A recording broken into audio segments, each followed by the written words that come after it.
Hi guys, and welcome to Boring History Story Relaxing.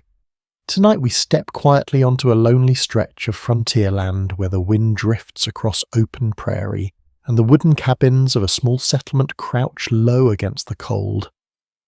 At first glance, everything seems simple enough.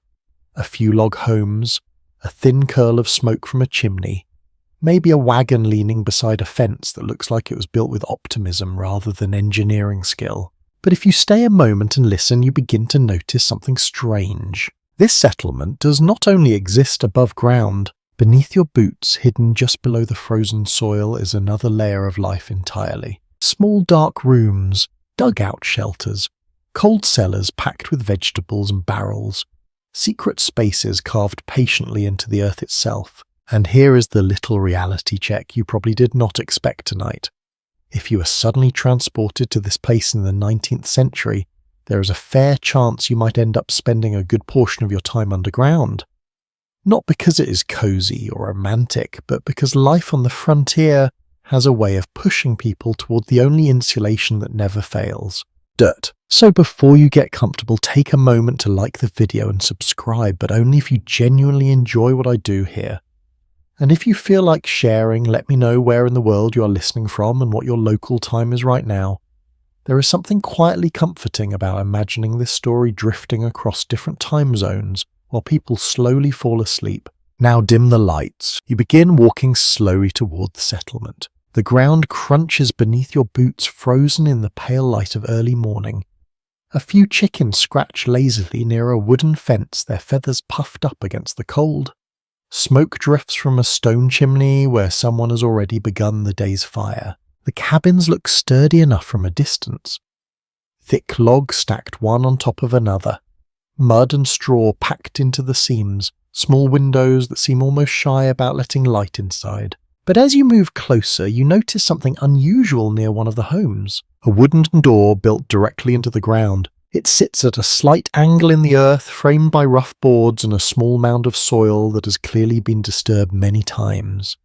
The hinges creak softly as someone opens it from below, and a faint cloud of cold air rises into the morning like breath, escaping from the land itself. A man climbs out carrying a small basket of potatoes. He closes the door carefully behind him, brushing loose dirt from the lid before stepping toward the cabin. Just like that, you realize the frontier has two levels, the visible world above and the hidden one beneath. For many settlers in what people now call Frontier America, underground spaces were not optional luxuries.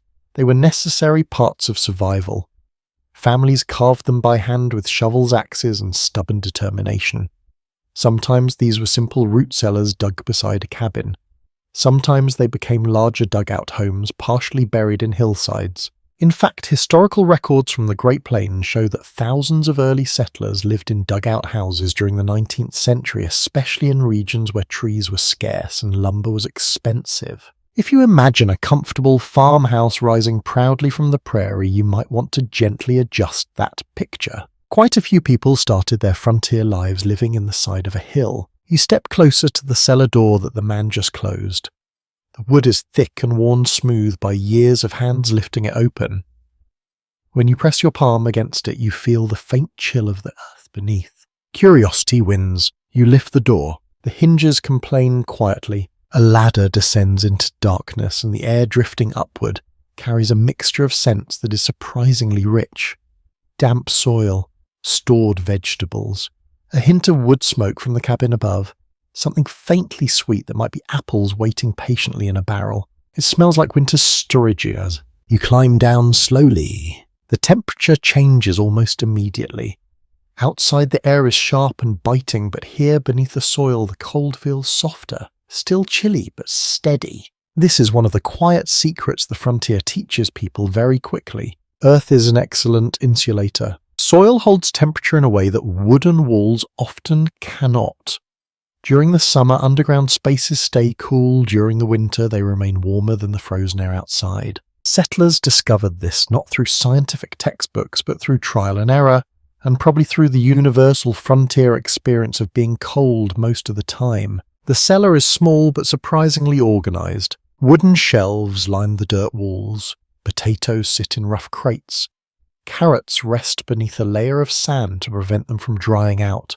Glass jars glimmer faintly in the dim light that spills down from the open hatch. A barrel stands in one corner, its lid tied securely with rope. You crouch beside it and tap the side gently. Inside, something sloshes, pickled vegetables, most likely. Food preservation was a constant concern for frontier families. Without refrigeration, root cellars became essential storage rooms that allowed harvest to survive through long winter months. And winter on the frontier could stretch for what felt like forever. You notice something else about the room as your eyes adjust. The ceiling is surprisingly low. You instinctively duck your head slightly, even though you probably still have a few inches of space above you. The roof beams are thick and sturdy, but they remind you of a quiet truth about underground living. The earth above you is heavy. Some settlers worried constantly about cave-ins, especially in regions where soil shifted during heavy rain or spring thaw. Reinforcing the walls with wood beams was common practice, although techniques varied widely depending on what materials were available. Interestingly, some frontier diaries mention families trusting the strength of packed soil alone, especially in areas where clay formed naturally solid walls. You run your fingers along the surface beside you. The dirt is cool and firm, almost smooth where hands have brushed it for years. A small candle stub rests on one of the shelves. Someone has left it there beside a flint striker. Underground work often happened during the early morning or late evening when light from the open hatch was weak. Before electric lighting, even simple tasks like sorting vegetables required careful management of flame, and that created its own quiet risk. Fire inside a wooden cabin was already dangerous enough. Fire inside a cellar filled with dry storage materials could quickly become a disaster, which is why settlers treated candles with the kind of respect modern people usually reserve for complicated technology. As you sit quietly in the dim cellar, another thought drifts into your mind. This place is peaceful, almost too peaceful. The soil absorbs sound in a strange way. Footsteps above become dull thumps. The wind outside fades into a distant whisper. Even your own breathing seems softer down here. Some historians have wondered whether the silence of underground spaces created a unique emotional experience for settlers. Diaries occasionally mention the calm of the cellar during storms, though others describe an uneasy feeling of being buried alive beneath the earth. Scholars still debate whether people found these spaces comforting or unsettling. Maybe a bit of both. Above you the hatch creaks again. A shaft of pale light spills down the ladder as someone lifts the door. A voice calls gently from the cabin. Breakfast is ready. You climb back toward the surface, brushing dirt from your hands as you emerge into the cold morning air. The frontier settlement stretches quietly around you, its cabin standing under a pale sky. But now you know the truth. Part of life here happens where the sunlight cannot reach, and this is only the beginning. The morning light feels almost bright after the dim quiet of the cellar. Your eyes blink once or twice as they adjust, and for a moment you glance back at the wooden hatch sitting quietly in the ground. If someone walked past without knowing better, they might assume it was nothing more than a storage pit. But you now understand that this little door leads into an entire hidden layer of frontier life. You follow the man carrying the potatoes toward the cabin. The door opens with a low wooden creak and warm air drifts out along with the comforting smell of wood smoke and frying bacon. Inside the room is simple but busy. A woman stands near the hearth stirring something in a pot. A child sits on a stool rubbing sleep from their eyes while holding a tin cup. The potatoes from the cellar are set onto the table, and the family begins cutting them with small, careful knives. Nobody pauses to comment on the underground trip. For them, stepping beneath the soil is as normal as walking to the well. That's the quiet truth about frontier living. You do not dig into the earth because it feels adventurous. You dig because the land demands it. Later that morning, after breakfast has settled warmly in your stomach, you follow the man outside again.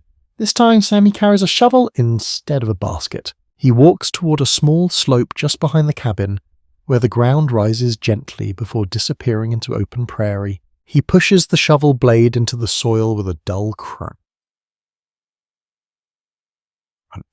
And just like that, the frontier begins another underground room. Digging these pieces was rarely quick work.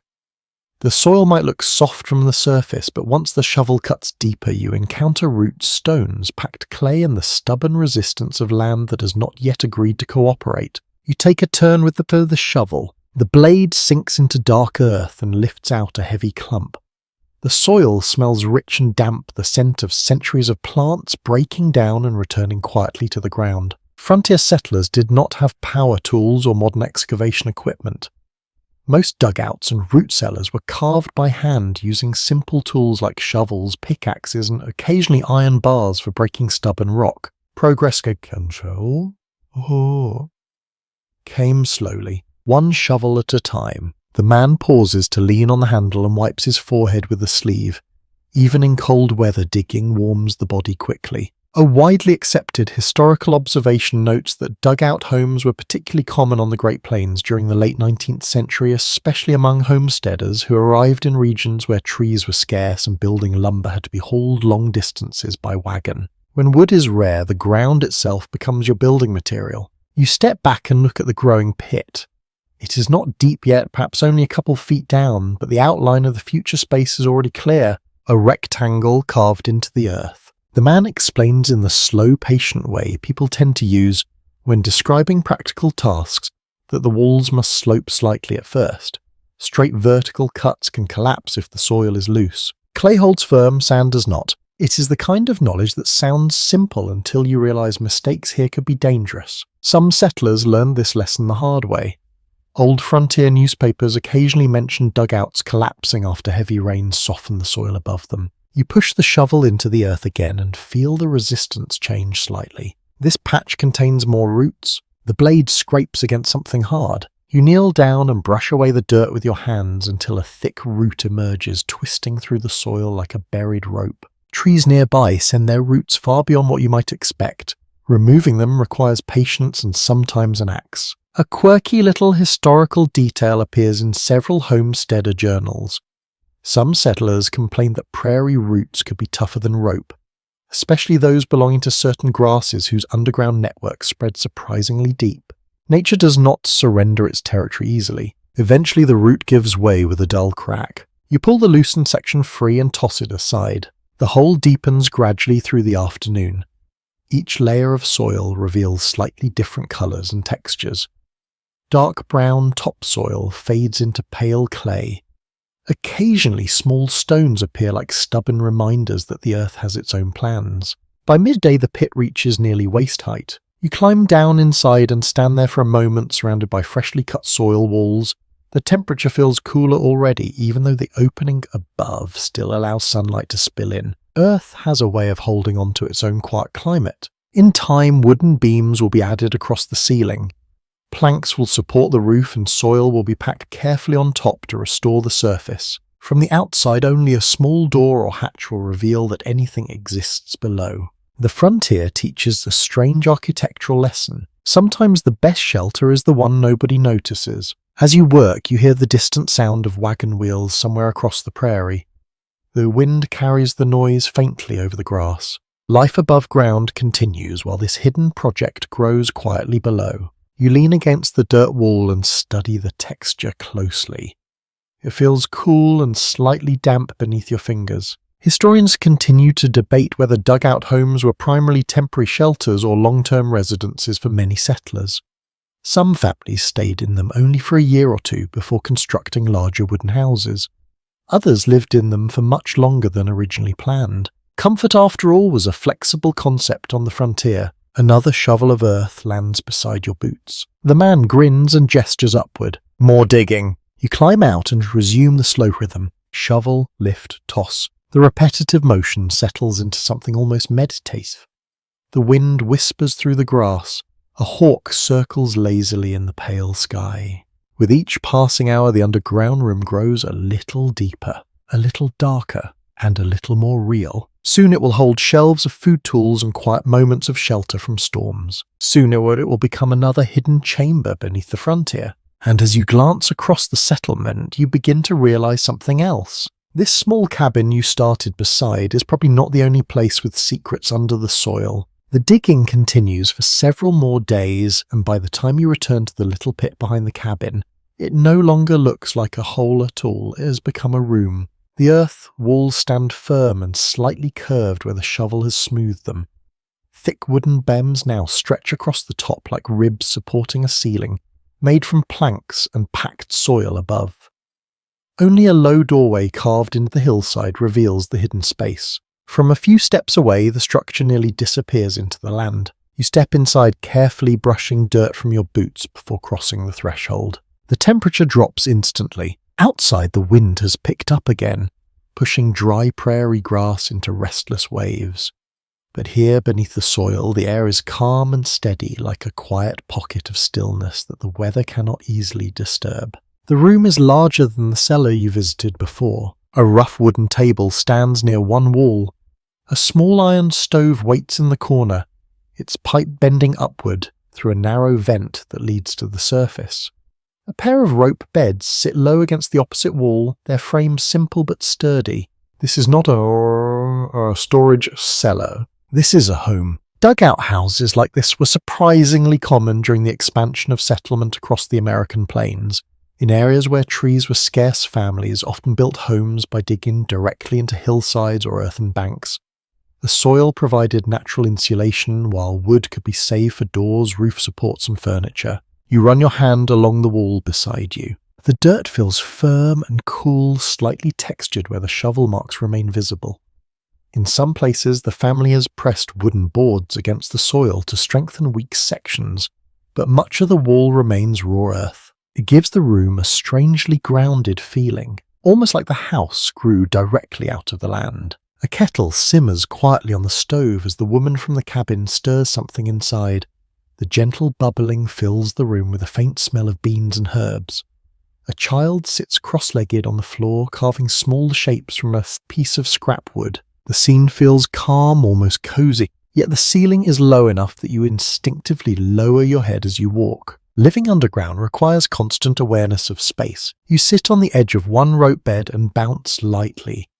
The ropes stretch and creak beneath a thin mattress stuffed with straw. It's not luxurious, but it is warmer than you might expect. The earth surrounding the room holds heat surprisingly well. One widely accepted historical observation notes that dugout homes maintained far more stable temperatures than many early wooden cabins. During the winter, they retained warmth. During the summer, they stayed pleasantly cool. In some ways, these underground houses were ahead of their time in terms of natural insulation. Still, comfort had its limits. The woman lifts the kettle from the stove and sets it on the table.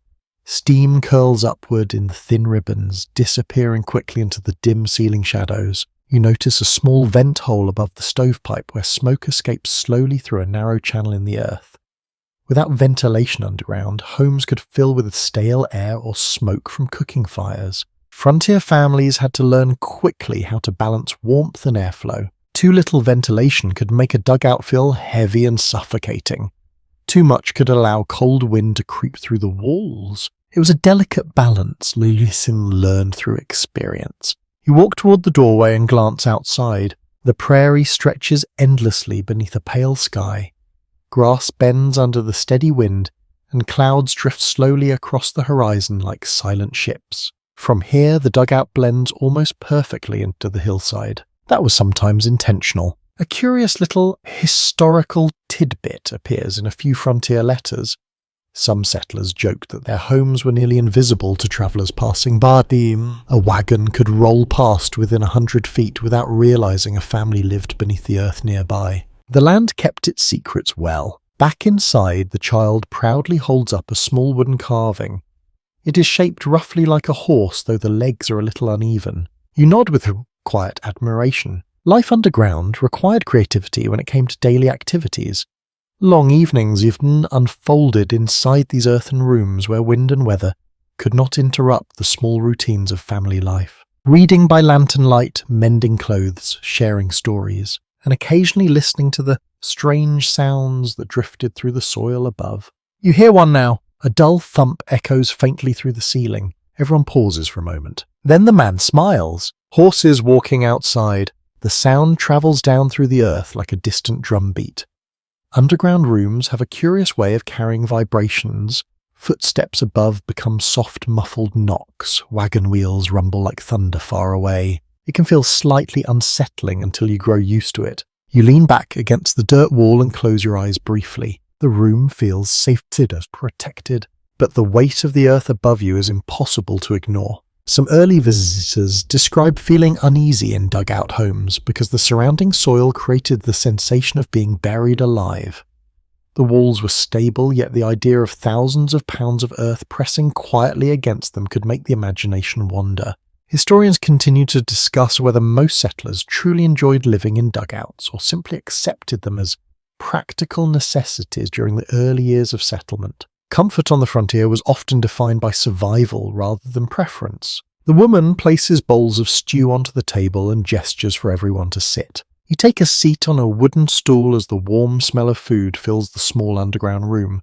Steam rises gently in the dim light from the doorway. Outside, the wind continues to sweep across the prairie. But down here beneath the soil, life moves at a calmer rhythm. You take your first spoonful and realize something surprising. The dugout does not feel temporary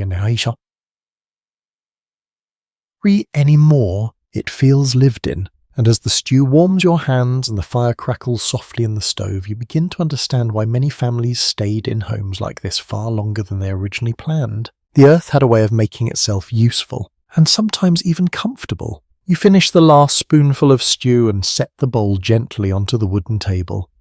The warmth of the food lingers in your hands as the quiet life of the dugout continues around you. The fire in the stove pops softly. Outside, the wind presses against the hillside, but only a faint murmur reaches this underground room. The earth absorbs most of the noise, turning the restless prairie into a distant whisper. After a moment, the woman rises and lifts a small lantern from a hook on the wall. "Come," she says with a calm nod toward the door. You step outside into the pale afternoon light. The sky is cleared slightly, revealing a wide horizon stretching endlessly across the prairie. The wind carries the dry scent of grass and distant wood smoke. She walks around the side of the cabin to the familiar wooden hatch you saw earlier, the cellar door. With practiced ease, she lifts it open. The hinges creak softly and cool air rises from below like the breath of the earth itself. You descend the ladder again. This time you take a slower look around. The cellar is dim but organized with careful intention. Wooden shelves line the dirt walls, each holding baskets, jars, and small barrels.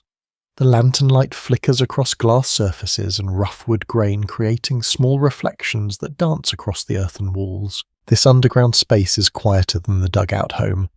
The air feels cooler too, almost like stepping into a natural refrigerator. And that's exactly what it is. Contemporary accounts from frontier farms frequently mention the importance of root cellars for food preservation. Without modern refrigeration, families depended on the cool, steady temperature underground to keep vegetables and dairy products from spoiling too quickly. You walk toward a shelf stacked with round, dusty shapes. Potatoes. Beside them sit wooden crates filled with carrots buried in sand. A barrel of apples rests in the corner, the fruit layered carefully between straw to prevent bruising. The organization is surprisingly thoughtful. Nothing here is random. Food storage was a careful science, long before people used that word for it. Vegetables had to be placed where air could circulate. Some items needed dry conditions, others required slightly more humidity to stay fresh. The cellar becomes a quiet balancing act between temperature, airflow, and patience. You crouch beside a small wooden box and lift the lid. Inside rests a row of pale turnips. Their skins feel cold when you touch them. A faint earthy smell rises from the box, the scent of soil and root vegetables resting in darkness. It is not unpleasant. In fact, there is something oddly comforting about it. The smell of winter waiting patiently. An unusual detail recorded in a few pioneer diaries describes how some families believed the cellar had its own personality. They would speak about it almost like a living thing. If vegetables spoiled too quickly, the cellar was moody. If everything stayed fresh well into spring, it was kind. Of course, the real explanation involved humidity levels and ventilation. Still, people on the frontier often developed quiet relationships with the spaces that kept them alive. You move deeper into the cellar. The lantern light reveals another shelf lined with glass jars. Each jar holds preserved vegetables, sealed carefully beneath metal lids. Cucumbers, beans, and cabbage float inside cloudy brine. Pickling was another important technique for extending the life of food. Many homesteaders preserved large portions of their harvest this way before winter arrived. The sharp scent of vinegar drifts faintly from the shelf as you lean closer. You pick up one jar and examine it. The glass feels cool and slightly damp in your hands. One well-documented aspect of frontier life is that preserving food required enormous preparation during autumn. Entire weeks could be spent harvesting vegetables, salting meat, drying herbs, and filling jars before the first heavy frost arrived. Winter survival depended on that effort. Without a properly stocked cellar, the cold months could become very long. You place the jar back on the shelf and glance toward the ceiling. The roof beams are thick and solid, but small holes have been carefully carved into the walls near the top of the room. Ventilation channels. These allow small amounts of air to circulate through the cellar, preventing the buildup of moisture that could rot stored food. Some cellars even included simple wooden shutters to adjust airflow depending on the season. Researchers studying early frontier architecture still discuss how settlers learned these techniques. Some believe the knowledge spread through farming traditions brought from Europe. Others suggest settlers adapted quickly by observing indigenous storage methods already used in North America. Either way, the solutions appear surprisingly effective. You take a slow breath. The cellar air feels calm and steady. It lacks the sharp cold of winter wind or the damp heaviness of a cave. Instead, it holds a stable chill that seems to barely change. Your lantern flickers slightly as a faint breeze slips through one of the ventilation holes. It is almost invisible, but enough to remind you that the cellar is quietly breathing. Above you, footsteps cross the cabin floor. Each step arrives as a dull thud through the soil ceiling. The sound feels distant but reassuring. Life continuing above ground. You sit on a small crate and listen for a moment. Underground spaces often encourage stillness. The thick walls absorb outside noise, creating a kind of soft silence that modern buildings rarely achieve. Some settlers described this silence as peaceful. Others admitted it could feel a little eerie when they were alone. One curious anecdote from the frontier tells of a farmer who claimed he could predict storms by listening to his cellar walls. According to his story, strong winds above ground caused faint creaking noises through the soil before the weather arrived. Whether that observation held any scientific truth remains uncertain. But in a world where survival depended on reading subtle signs in nature, people paid attention to every small detail. The lantern light sways slightly as you stand again. Your hand brushes the dirt wall beside you. Cool, solid, reliable. This quiet room beneath the soil holds the harvest of an entire season. Every carrot, every jar, every apple stored here represents time spent planting, watering, and gathering under the open sky. Above ground, the prairie wind continues its restless journey. But down here, the food waits calmly in the dark. And as you climb the ladder back toward the fading afternoon light, you begin to understand something important about life on the frontier. The true strength of these settlements is not always visible. Sometimes it is hidden carefully beneath the earth. You close the cellar hatch gently and brush a little soil from your hands. The wind has calmed slightly and the prairie now feels wide and quiet beneath the afternoon sky. From this angle, the small settlement looks simple again. Cabins stand in loose rows, smoke drifts lazily from chimneys, and a few horses wander near the edge of a fenced pasture. Yet you now know that much of the real work of survival happens just below the surface. The man from the dugout steps beside you and gestures toward the ground with a faint smile. Earth keeps secrets, he says. It also keeps ye warmth. You walk slowly across the settlement and notice several small mounds beside different cabins. Each one has a slanted wooden door set into the dirt or a narrow stairway leading underground. They almost look like burrows scattered across the prairie. But they are carefully built systems that help families survive both summer heat and winter cold. One well-documented detail of frontier building practices is that soil naturally regulates temperature far better than thin wooden walls. While a log cabin can grow bitterly cold during winter nights, a cellar, surrounded by packed earth, stays much closer to a steady temperature. You open another cellar door and descend a short set of wooden steps. The air changes immediately again. Outside, the temperature might swing wildly from day to night, but here beneath the soil the difference is subtle. The earth acts like a massive blanket protecting the room from sudden changes. In winter, this meant stored food stayed above freezing. In summer, it meant milk and butter lasted longer before spoiling. You place your hand against the dirt wall. The cool surface feels steady and calm, almost like touching stone that has been sitting quietly in the shade all day. Long before modern insulation materials existed, settlers learned that the ground itself was one of the most reliable barriers against temperature extremes. Some families even expanded their underground rooms into larger connected chambers that allowed them to store different foods in slightly different conditions. Vegetable might rest in one corner, cured meat in another, dairy products near the coolest wall. The entire space becomes a carefully managed environment. You walk slowly through the cellar, lantern in hand. The light reveals wooden racks holding sacks of grain and shelves filled with preserved fruit. The floor beneath your boots is packed dirt worn smooth by years of careful steps. A curious observation appears in a few letters written by travellers passing through frontier settlements. Some visitors remark that cellars often felt more comfortable than the cabins above them, especially during scorching summer afternoons. While the wooden houses baked under direct sunlight, the underground rooms remained cool and dim. It must have felt like stepping into shade after hours in the heat. Of course, not everything about underground living was pleasant. The earth could also hold moisture. You notice one corner of the cellar where the wall feels slightly damp.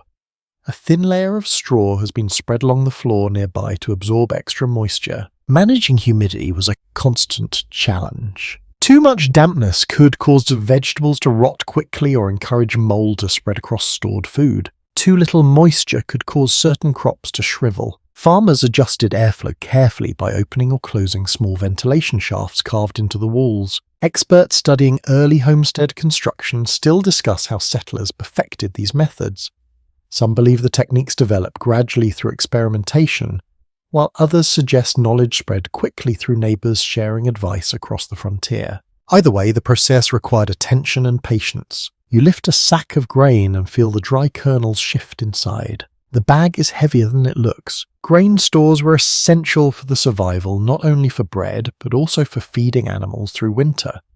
A well-stocked cellar represented months of preparation and careful planning. Without it, spring could arrive with empty shelves. You continue walking until you reach the far end of the cellar. There a small wooden bench rests beneath a narrow ventilation opening. A faint thread of daylight slips through the hole, barely strong enough to illuminate the wall. Someone sits here sometimes. You imagine a farmer resting after hauling heavy baskets underground, perhaps wiping sweat from his forehead while the cool air settles around him. The cellar becomes more than storage. It becomes a place of quiet refuge. One odd story from the frontier describes a farmer who regularly napped in his cellar during the hottest weeks of summer because it was the coolest place on his property. His neighbours apparently joked that he was slowly turning into a groundhog. Strange habits appear when people adapt to extreme climates. You sit briefly on the bench and listen. The soil muffles most outside noise again, but faint sounds still travel through the ground. A horse snorts somewhere above. Boots crunch across frozen grass. The wind whispers faintly against the cellar door. Down here the prairie feels distant. You glance once more at the thick dirt walls surrounding you. Each layer of soil holds the memory of countless seasons. Rainfall roots, frozen winters, warm summers. All of it compressed quietly into the ground that now protects this room. It's easy to forget how much work went into shaping it. Every shovel of dirt had to be lifted by hand, every beam carried into place, every shelf built slowly with limited tools. Yet the result is something surprisingly effective. A natural refrigerator, a storm shelter, a quiet workspace. And sometimes when the weather outside grows fierce enough, it becomes something even more important.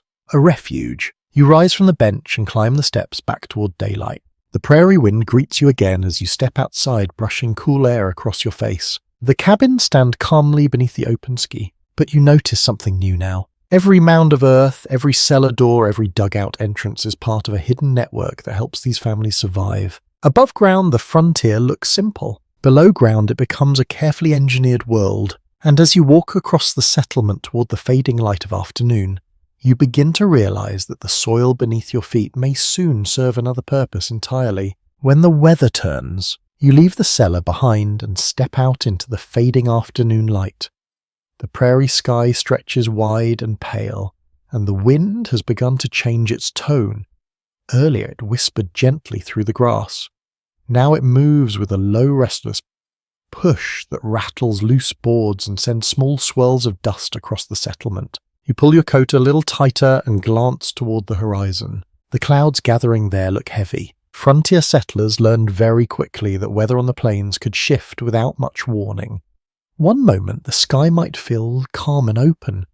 The next it could deliver winds strong enough to rattle doors and bury trails beneath drifting snow. The man beside you studies the sky for a moment and then nods toward the nearest cellar mound. "Best keep it ready," he says quietly. You walk with him to the wooden hatch and check the hinges, lifting the door once to make sure nothing blocks the ladder below. The cellar smells exactly as it did earlier. Cool soil, potatoes, apples resting quietly in the dimness. The space is still and calm. That calm is exactly why underground rooms became so important during storms. Many frontier journals describe cellars and dugouts as the safest places available when violent weather swept across the prairie. Thick earth walls shielded people from wind that could tear apart wooden structures above ground. You close the hatch again and step back. The sky has darkened slightly since your last glance. The prairie wind is rising. One widely accepted historical detail about frontier life is that storms were among the greatest challenges settlers faced. Without modern forecasts, families relied on experience, observation, and sometimes simple instinct to judge when dangerous weather might be approaching. The air often gave small clues: a sudden drop in temperature, clouds building into towering shapes on the horizon, or wind that had shifted direction in ways seasoned settlers recognized immediately. You noticed chickens moving toward their coop more quickly than before. Animals often reacted to changes in the atmosphere long before people fully noticed them. The wind grows stronger. Grass bends lower now and the distant tree line sways slowly as if the entire prairie is breathing in preparation for something larger. You and the man walk toward the dugout home built into the hillside. From here you can see how cleverly it sits beneath the slope. The earth itself forms most of the outer wall, leaving only the doorway and a few small windows exposed. It almost looks like the hill decided to grow a house. You step inside. The air feels warmer than outside, but more importantly it feels steady. The wind that pushes across the prairie barely reaches this room. That stability was one of the greatest advantages of earth-sheltered buildings. Many settlers discovered that dugout homes provided remarkable protection against fierce prairie winds.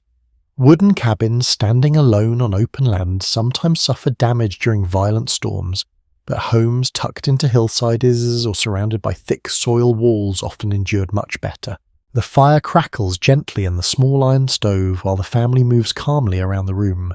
The woman places extra lanterns on the hill.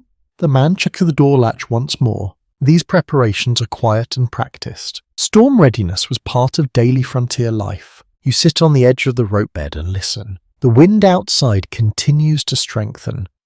Now you can hear it brushing against the hillside above, a long, steady sound like waves rolling across distant shore. The child looks up from the wooden toy horse and glances toward the door. "Will it be bad?" the child asks. The man shrugs with the calm expression of someone who has seen many storms come and go. "Maybe," he replies. The dugout feels solid around you. Thick dirt walls rise on three sides and the roof beams hold firmly beneath the packed soil above. Even if the wind grows fierce outside, the earth itself will absorb most of the force. This kind of natural protection made underground spaces extremely valuable on the frontier. Some communities eventually dug shared storm shelters where multiple families could gather during severe weather. These underground chambers were often reinforced with heavy timber and positioned carefully to avoid flooding. Researchers examining early prairie settlements continue to discuss how quickly these communal shelters spread. Some evidence suggests they became more common after particularly destructive storms convinced settlers that deeper protection was necessary. You lean back against the cool dirt wall. The sound of wind above you grows louder, but it still feels distant. The soil surrounding the dugout absorbs the worst of the noise. There is a curious story recorded in a small Kansas frontier newspaper describing how one family slept peacefully in their dugout while a powerful windstorm tore apart several nearby wooden barns. According to the report, they only realized the storm had been severe when they stepped outside the next morning and discovered scattered debris across the prairie. Underground homes could turn violent weather into little more than background noise. Of course, storms brought other dangers as well. Rain could soak the soil above a dugout, increasing the weight pressing against the roof beams. Poor drainage might allow water to seep through the walls. Settlers constantly inspected their underground shelters for signs of weakness. The man walks to one corner of the room and checks the roof beam with a firm push of his hand. Solid. He nods and returns to the table where the lantern light glows warmly across the wooden surface. Outside, the wind now roars across the prairie. The sound sweeps over the hillside like a rushing river of air. But inside the dugout, the atmosphere remains surprisingly calm. You notice the child has returned to carving the small wooden horse again, apparently satisfied that the house beneath the hill will hold. You glance toward the ceiling once more. Thousands of pounds of soil rest above your head, yet instead of feeling threatening, it feels protective. The earth is doing exactly what settlers hoped it would do, shielding them from the restless sky. And as the wind continues its long howl across the prairie outside, you begin to understand something quietly remarkable. Sometimes the safest place on the frontier is not the cabin standing proudly in the sunlight. Sometimes it is the quiet room hidden beneath the hill. The wind spends most of the night brushing across the prairie like a restless animal searching for a place to settle. Inside the dugout, however, the noise fades into a distant murmur that barely reaches your ears. By morning, the sky has cleared again. You step outside and take a slow breath of the cold, clean air. Frost sparkles faintly along the grass, and the settlement has returned to its usual quiet rhythm. Smoke curls upward from chimneys. Somewhere a rooster attempts an ambitious crow that echoes across the open land. The storm left little damage behind. Still, the cellar doors remain firmly closed, their wooden lids pressed tight against the earth. They look almost peaceful in the morning light, like sleeping creatures tucked beneath blankets of soil. But those quiet spaces are not empty. They are full of the things that keep frontier life moving. You follow the man toward one of the larger cellar mounds near the edge of the settlement. He carries a lantern and a small iron key hanging from a cord around his neck. As he unlocks the heavy wooden hatch, he glances back with a calm smile. Time to check the stores. The lid creaks open, and the familiar cool breath of underground air rises toward you. You climb down the ladder once again, lantern light swinging gently as your boots reach the packed dirt floor. This cellar feels larger than the others you have visited. Shelves stretch along both sides of the room, and wooden barrels rest in careful rows near the back wall. Every item here has been placed with quiet intention. Frontier households depended heavily on supplies stored underground. Letters written by homesteaders frequently mention how flour tools, ammunition, and other essentials were kept below ground where temperature remained stable and sunlight could not spoil delicate goods. You walk toward a stack of thick canvas sacks resting on a low wooden platform. Flour. The man lifts one bag carefully and presses it between his hands. Dry. Satisfied, he nods and places it back on the shelf. Flour was one of the most important foods a frontier family could possess. Bread, biscuits, and simple cakes provided steady nourishment during long winters when fresh crops were unavailable. Without a reliable flour supply, meals quickly became very limited. You continue exploring the room. A small wooden crate near the corner holds iron tools wrapped carefully in the cloth. Hammer, heads, nails, spare hinges, and sharpening stones rest quietly beneath the lantern glow. These tools are just as important as the food. Cabins, wagons, fences, and farm equipment constantly required repair on the frontier. Keeping spare materials protected from weather helped prevent small problems from turning into serious ones. You lift one cloth bundle and reveal a collection of carefully oiled metal parts. Gun components. The man notices your curiosity and gives a small nod. A well-known detail of frontier survival is that firearms served many purposes beyond defense. Settlers used them to hunt animals for food and to protect livestock from predators roaming the plains. Because of that, ammunition and spare gun parts were often stored carefully in dry underground spaces. Moisture could ruin gunpowder quickly. You return the bundle to its place and move toward the back wall of the cellar. Here, several barrels stand tightly sealed with wooden lids. The man taps one with his knuckles. Salt pork. Another barrel holds dried beans. A third contains cornmeal ground from last season's harvest. These foods might not sound particularly exciting, by modern standards, but together they formed the backbone of many frontier diets. A combination of preserved meat, beans and grain could sustain a family for months if managed carefully. One curious story recorded in a settler's journal tells of a family who once discovered that raccoons had learned to open poorly sealed cellar lids at night. According to the account, the animals managed to steal several pounds of cornmeal before the settlers finally reinforced the door with iron latches. Wildlife often proved surprisingly clever when food supplies were involved. You glance up at the ceiling beams. Everything here is designed to protect these supplies from three constant enemies: moisture, animals, and theft. While most frontier communities depended on cooperation among neighbours, times of scarcity sometimes created tension. A well-stocked cellar represented security during harsh winters, and protecting that resource mattered deeply. Researchers examining settlement records continue to discuss how frequently food theft actually occurred in isolated frontier areas. Some reports suggest it was rare, while other documents hint at occasional desperate incidents during particularly difficult seasons. The truth probably varied from place to place. You move slowly along the shelves, noticing how every item has its assigned position. Candles rest near the ladder where they are easy to reach. Bundles of dried herbs hang from wooden pegs along the wall. A small locked chest sits beneath the lowest shelf. The man kneels beside it and opens the lid with his iron key.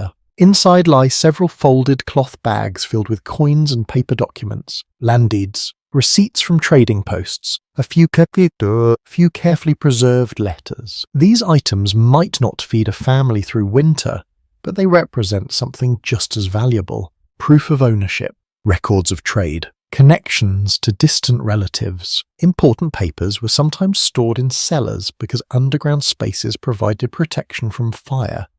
If a cabin burned, a sealed chest beneath the earth might survive. You watch as the man closes the chest again and locks it carefully. The lantern light flickers against the dirt walls as you both stand in silence for a moment. This cellar is not simply a pantry. It is the foundation of the household's survival. Every sack barrel and crate tells the story of months spent working the land, planting crops, harvesting vegetables, trading with neighbours, preparing for the long, quiet stretch of winter. Above ground, the prairie might look empty, but beneath the soil, the future of the settlement waits patiently in the dark. You climb the ladder slowly and emerge once more into the pale morning sunlight. The wind has softened again. The settlement appears peaceful, almost ordinary. Yet you know now that each small mound of earth hides rooms like this one. Rooms filled with careful preparation. Rooms where the hard work of frontier life is quietly stored away. And as the cellar hatch closes with a firm wooden thud behind you, another thought drifts into your mind.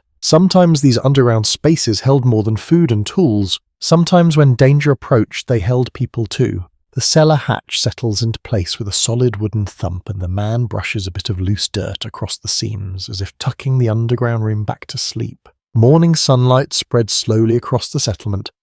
A thin layer of frost still clings to fence posts and wagon wheels, though the air now carries the promise of a slightly warmer afternoon. You walk toward the cabin again, passing several other cellar mounds scattered around the homestead. From a distance, they look almost harmless. Small humps in the ground with wooden doors resting quietly against the soil. But you have already learned that these spaces serve many purposes: food storage, tool storage, storm refuge, and occasionally something more personal. You step inside the dugout home and notice the rope beds have been rearranged slightly. Blankets lie folded neatly at the foot of each frame, and the small iron stove glows softly with fresh coals. The room smells faintly of wood smoke and warm bread. The woman places a kettle on the stove and glances toward the beds. "Cold night coming again," she says calmly. You understand what she means almost immediately. While the dugout offers good insulation compared to many cabins, some winter nights still bring temperatures so bitter that families retreat to the most protected space they have. Sometimes that place is the cellar. Frontier diaries often mention families sleeping underground during severe cold snaps or dangerous storms.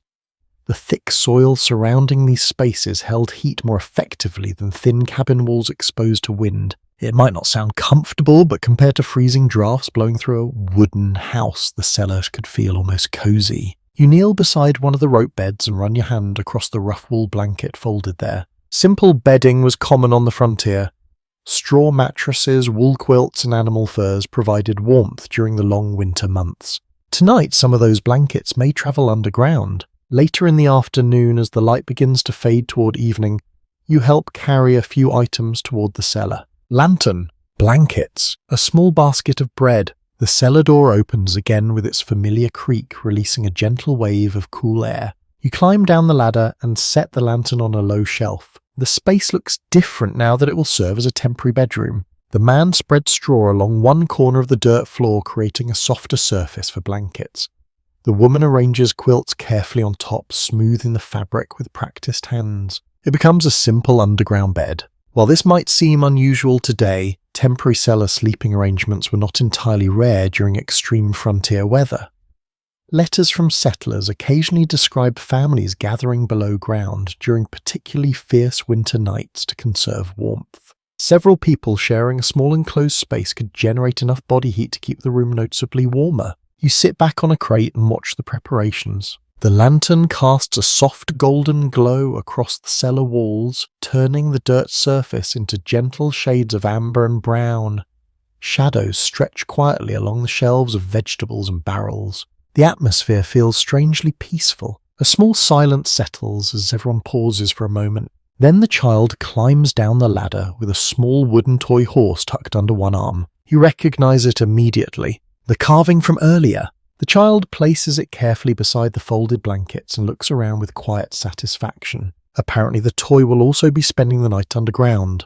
There is a small charm in the way children accept unusual living arrangements without much complaint. Adults might worry about cramped space or stale air. Children often treat it like an adventure. An amusing little story appears in one pioneer memoir where a young boy reportedly insisted on sleeping in the cellar long after a storm had passed, simply because he liked the echo of his own voice, bouncing off the dirt walls. The adults were less enthusiastic. You glance toward the ventilation holes carved near the ceiling. A faint thread of fresh air drifts through the openings. Maintaining airflow underground was extremely important, especially if people plan to spend extended time in the space. Settlers learned to monitor ventilation carefully to prevent stale air from building up overnight. Modern researchers examining early cellar construction have sometimes wondered how comfortable these spaces truly were during long stays. Some evidence suggests they worked surprisingly well for short periods, though extended living underground likely presented its own challenges. You imagine spending several nights in a row beneath the soil, the steady darkness, the muffled sounds, the constant awareness of the earth surrounding you. Perhaps comforting, perhaps unsettling, maybe both. The woman lights a second candle and places it beside the lantern. Two small flames now illuminate the cellar with gentle warmth. Above you, the wind begins to rise again, rattling faintly against the cellar door. The sound reaches the room as a dull whisper through the wooden lid. You sit on the blanket pile and lean against the dirt wall. The temperature here feels surprisingly stable.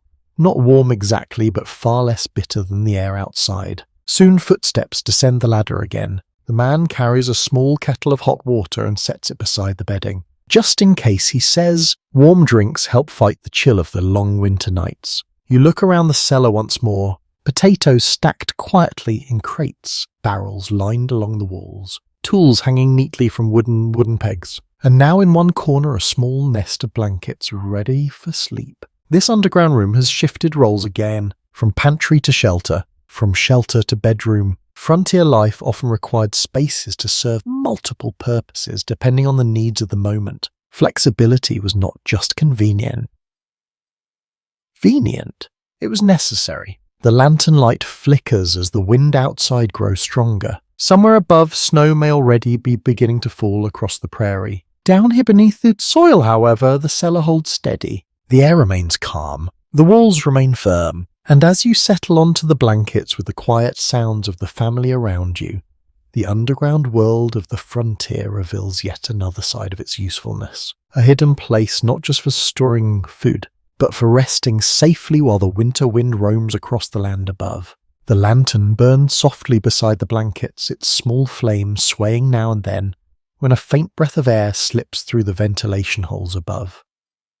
The cellar walls glow with a warm amber colour in the dim light, and the shadows of shelves and barrels stretch quietly across the packed dirt floor.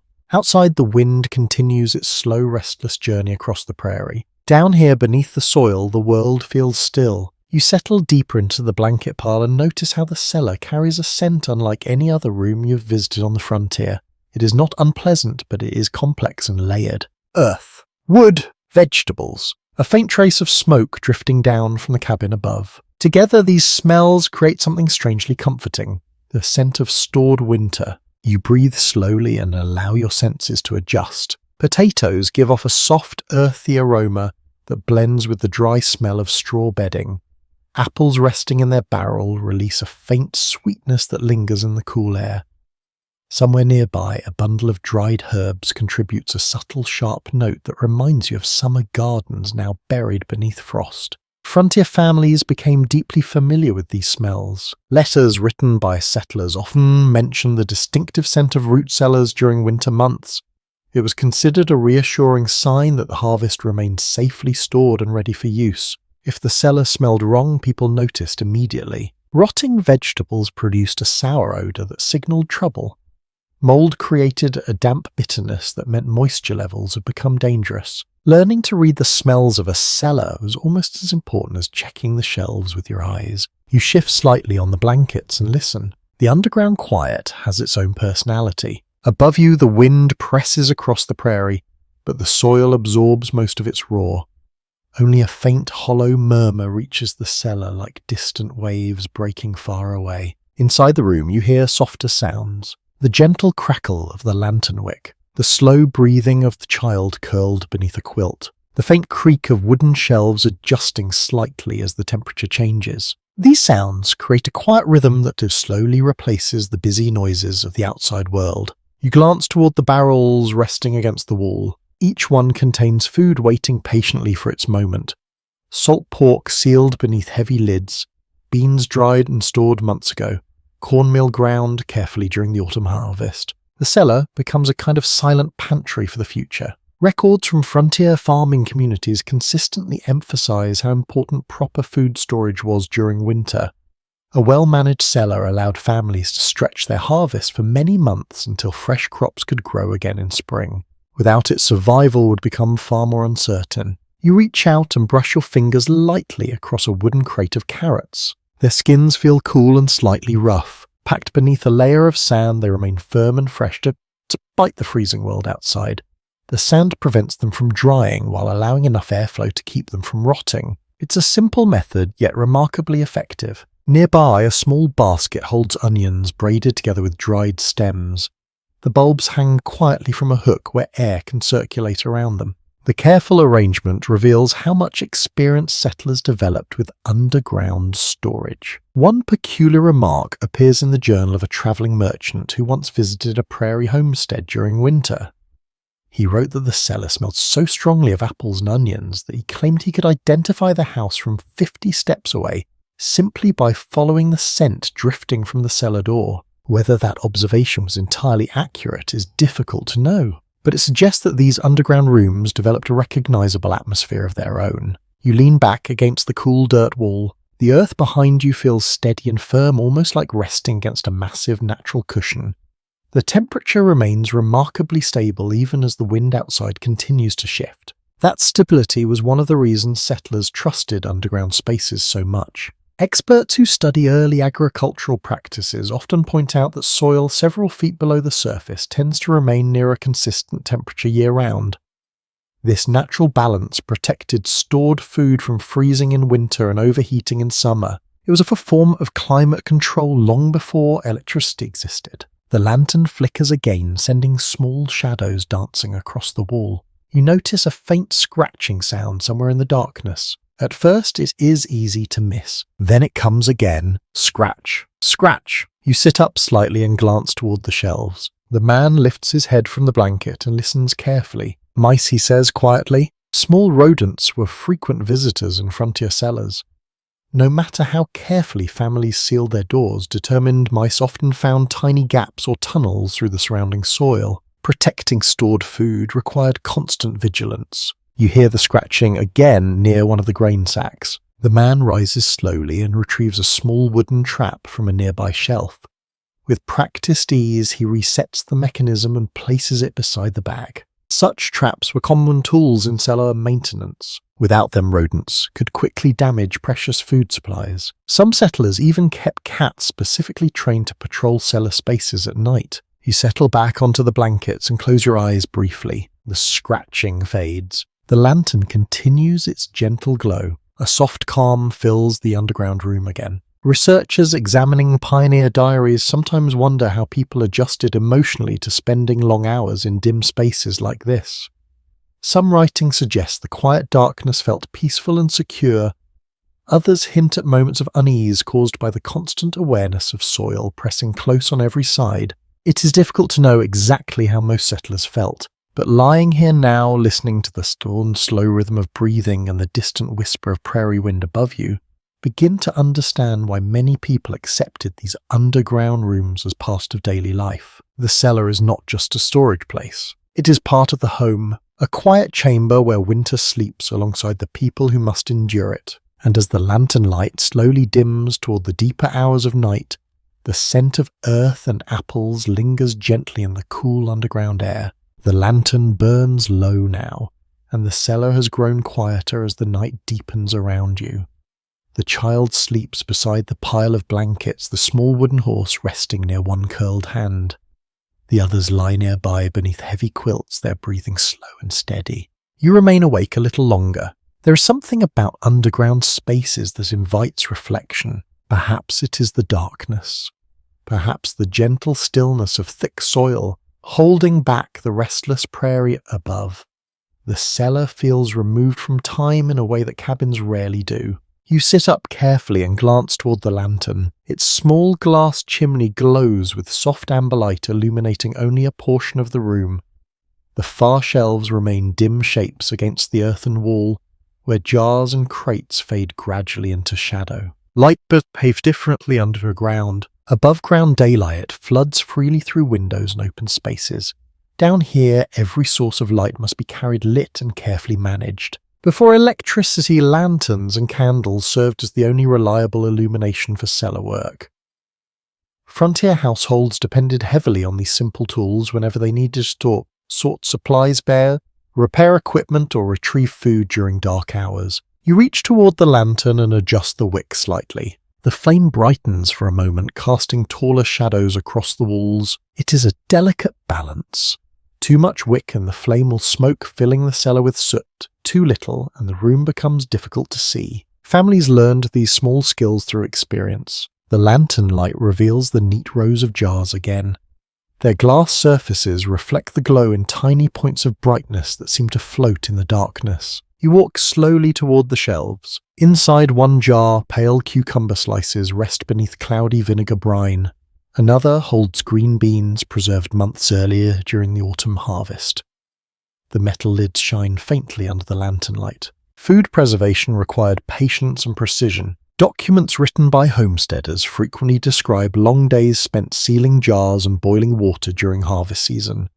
Women and children often worked side by side, filling containers that would later rest quietly in cellars like this one. Each jar represented hours of preparation, and each one helped carry the household through winter. You lift a jar gently and examine the lid. It is sealed tightly with a thin metal ring and a small glass top.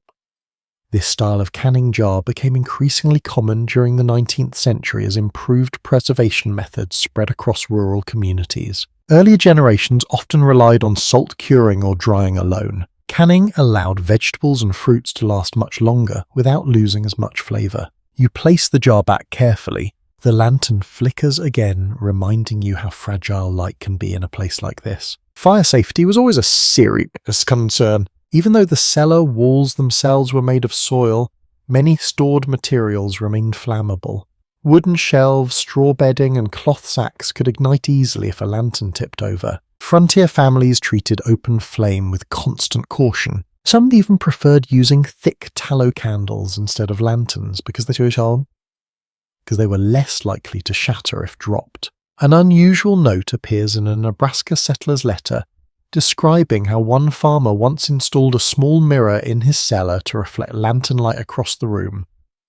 According to the writer, the mirror allowed him to see deeper into the cellar without carrying multiple candles. It was a clever idea, though probably not a perfect solution. You glance toward the ceiling again. The ventilation holes allow faint currents of air to drift through the cellar. Without them, the lantern flame might consume oxygen too quickly, leaving the room feeling heavy and stale. Airflow underground was just as important as light. Modern historians studying pioneer architecture sometimes question how effectively early settlers balanced ventilation with insulation. Some cellars appear to have been carefully engineered with airflow shafts and drainage systems. Others were far simpler and likely required constant monitoring to prevent damp air from building up. The exact comfort level probably varied widely between households. You move back towards the blankets and sit once more. The lantern casts a warm glow across the sleeping forms of the family. Outside, the wind has softened slightly, leaving only the faint rustle of grass beyond the cellar door. It is peaceful here. Perhaps that is why these underground spaces sometimes became quiet workplaces during the long winter evenings. While storms howled across the prairie, settlers occasionally used cellar rooms to repair tools, sort seeds for spring planting, or prepare food for the next day. The steady temperature and sheltered environment made the space useful even after the sun disappeared. You imagine a farmer sitting exactly where you are now, sharpening a knife beside lantern light while snow piles quietly above. A small scratch interrupts the silence again. You look toward the grain sacks. The trap set earlier has snapped shut. The man stirs slightly from his blankets and lifts his head. He listens for a moment, then nods with sleepy satisfaction before settling back down. Life underground requires constant small adjustments. Checking supplies, watching for animals, managing light and air. Every detail matters. You stretch out on the blankets and close your eyes. The lantern continues its gentle glow nearby, casting soft patterns against the earthen walls. The cellar smells faintly of apple vinegar and cool soil. Above you, the prairie rests beneath a dark winter sky. Down here, the hidden world beneath the frontier holds steady through the night. And as sleep finally begins to settle over you, the lantern flame flickers once more before growing calm again. Morning arrives slowly in the cellar. At first, you notice only a faint change in the air. The darkness softens slightly, and a thin thread of pale light slips through one of the small ventilation openings near the ceiling. The lantern beside you has burned low during the night, its flame now a quiet orange glow resting at the end of the wick. You sit up carefully. The blankets feel warm, but the surrounding air carries the familiar chill of underground spaces. It is not unpleasant, just cool enough to remind you that the earth beyond the walls is not yet warmed with the rising sun. Nearby, the child stirs and rubs sleepy eyes.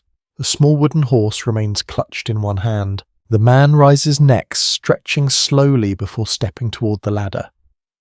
As he pushes open the cellar hatch, a brighter column of morning light pours downward, cutting through the dim room like a narrow golden beam. Dust particles drift through the shaft of light. You climb up after him and step out into the open air. The prairie looks fresh again.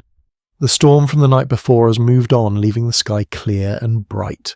Frost sparkles across the grass and the distant horizon glows softly beneath the early sun. You glance back at the cellar hatch. It looks ordinary again, resting quietly against the ground. But you remember the sounds that travelled through the soil during the night. The wind, the faint scratching of mice, the quiet breathing of the people sharing the underground space. Cellars is carried out in unusual ways. When you descend again later that morning, you begin to notice it more clearly. Each footstep on the ladder echoes softly through the room. The packed dirt walls reflect certain noises while absorbing others. The effect can be surprising. People walking across the cabin floor above create dull thumps that seem to travel directly through the ceiling beams. Wagon wheels rolling past outside send faint vibrations down through the soil, creating a low rumble that lingers briefly in the air. Frontier settlers quickly became accustomed to these strange acoustics. Letters from rural homesteads occasionally describe how cellar rooms allowed people to hear approaching wagons long before they became visible outside. The vibrations travelled through the ground and wooden supports, offering a kind of early warning system. You pause beside one wall and listen. The man walks across the cabin floor above, and each step arrives as a soft, muffled knock. Thump! Thump! The sound is oddly comforting. It reminds you that the underground space remains connected to the life unfolding above. You move deeper into the cellar and run your fingers across the dirt wall again. The soil feels slightly cool and firm beneath your touch. Small marks left by shovels long ago remain visible if you look closely enough. Digging these rooms required patience and steady effort. Once completed, they develop their own quiet personality. An unusual observation appears in the diary of a traveller who visited several prairie settlements during the late 19th century. He wrote that some cellar rooms seemed to whisper faintly during windy nights, because air passing through ventilation holes created soft humming sounds along the earthen walls. Whether the effect truly sounded like whispering is difficult to confirm, but standing here now you can imagine how such a description might arise. A gentle breeze slips through one of the vents. For a moment the sound resembles a low sigh drifting through the room. You glance upward. The ventilation openings remain essential for maintaining fresh air inside the cellar. Without them, the underground space would quickly feel heavy and stale, especially when several people spent time below. Builders experimented with different methods to keep air circulating. Some cellars included simple pipes leading to the surface. Others relied on narrow shafts carved through the soil that allowed warm air to rise and escape naturally. Experts studying these early designs sometimes debate how effective they were during different seasons. In winter, the temperature difference between underground air and surface air could help create natural airflow. In summer, however, some poorly designed cellars likely required careful management to avoid becoming damp or stagnant. You walk toward the shelves again. The jars and crates appear unchanged since the night before. Potatoes remain stacked in neat rows. Onions hang quietly from their braided stems.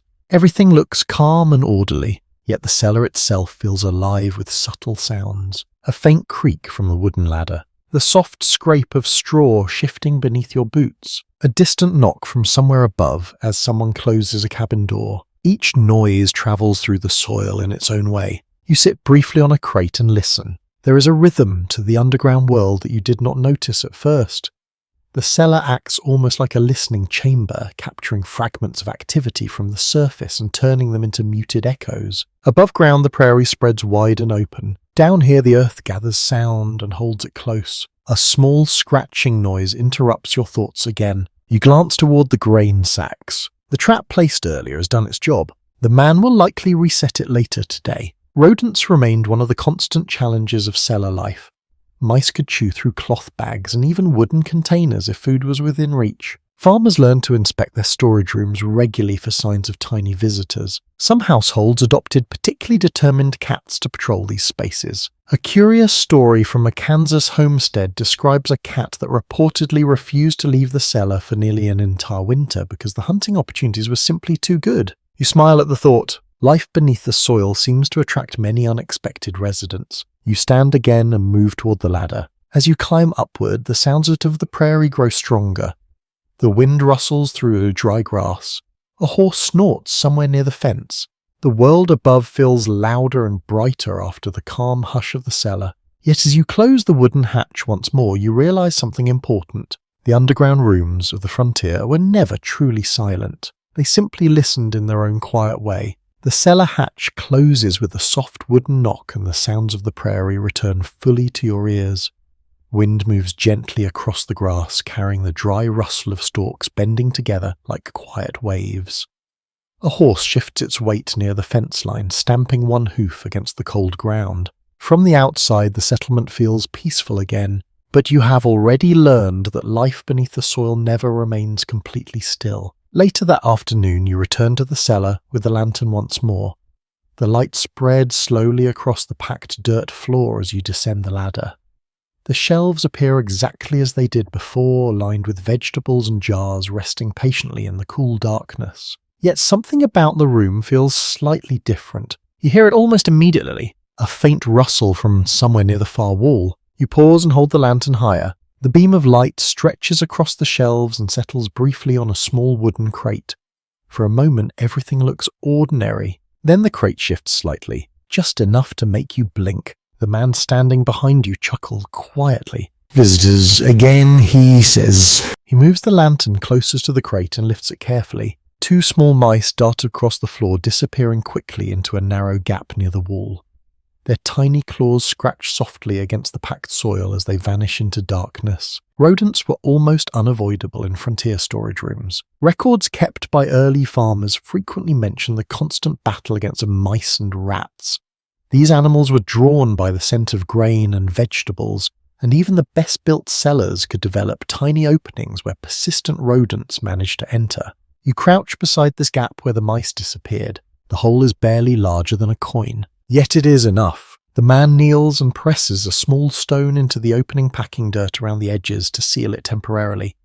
Later he will likely reinforce the spot with wood or metal if the mice continue returning. Defending the cellar required steady attention. Food supplies represented survival during the long winter months. Losing even a small portion to animals could cause problems if the season turned especially harsh. You walk slowly around the room, lantern light bouncing across the walls. The shelves still hold their quiet order. Potatoes in crates, onions hanging from hooks, jars of preserved vegetables glowing faintly through glass. But the cellar clearly belongs to more than just the people who built it. Insects sometimes arrived as well. You notice a thin strand of spider web stretched across one corner of the shelf.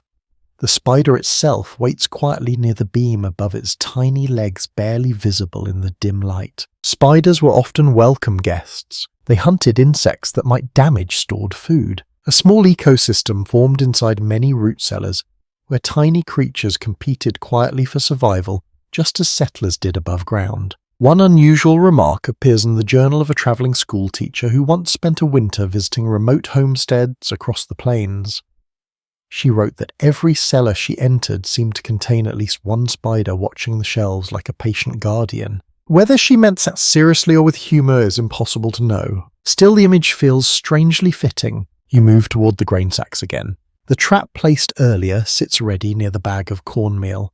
The mechanism has been reset and the wooden bar stands carefully balanced above the trigger. These simple traps were common tools in rural households. Their design remained largely unchanged for generations because they worked reliably with minimal effort. Even so, settlers often relied on multiple defences: cats, traps, careful inspection of walls and doors. Experts studying early agricultural life sometimes discuss how much time farmers devoted to protecting their stored harvest. Between rodents, insects, and moisture-keeping food safe through winter required constant vigilance. You lift one sack slightly to check beneath it. The floor remains clean. Satisfied, you set the bag back into place. The lantern light reveals another movement near the far wall. This time the visitor is larger. A garter snake slides slowly along the edge of the room, its slender body weaving between crates with quiet determination.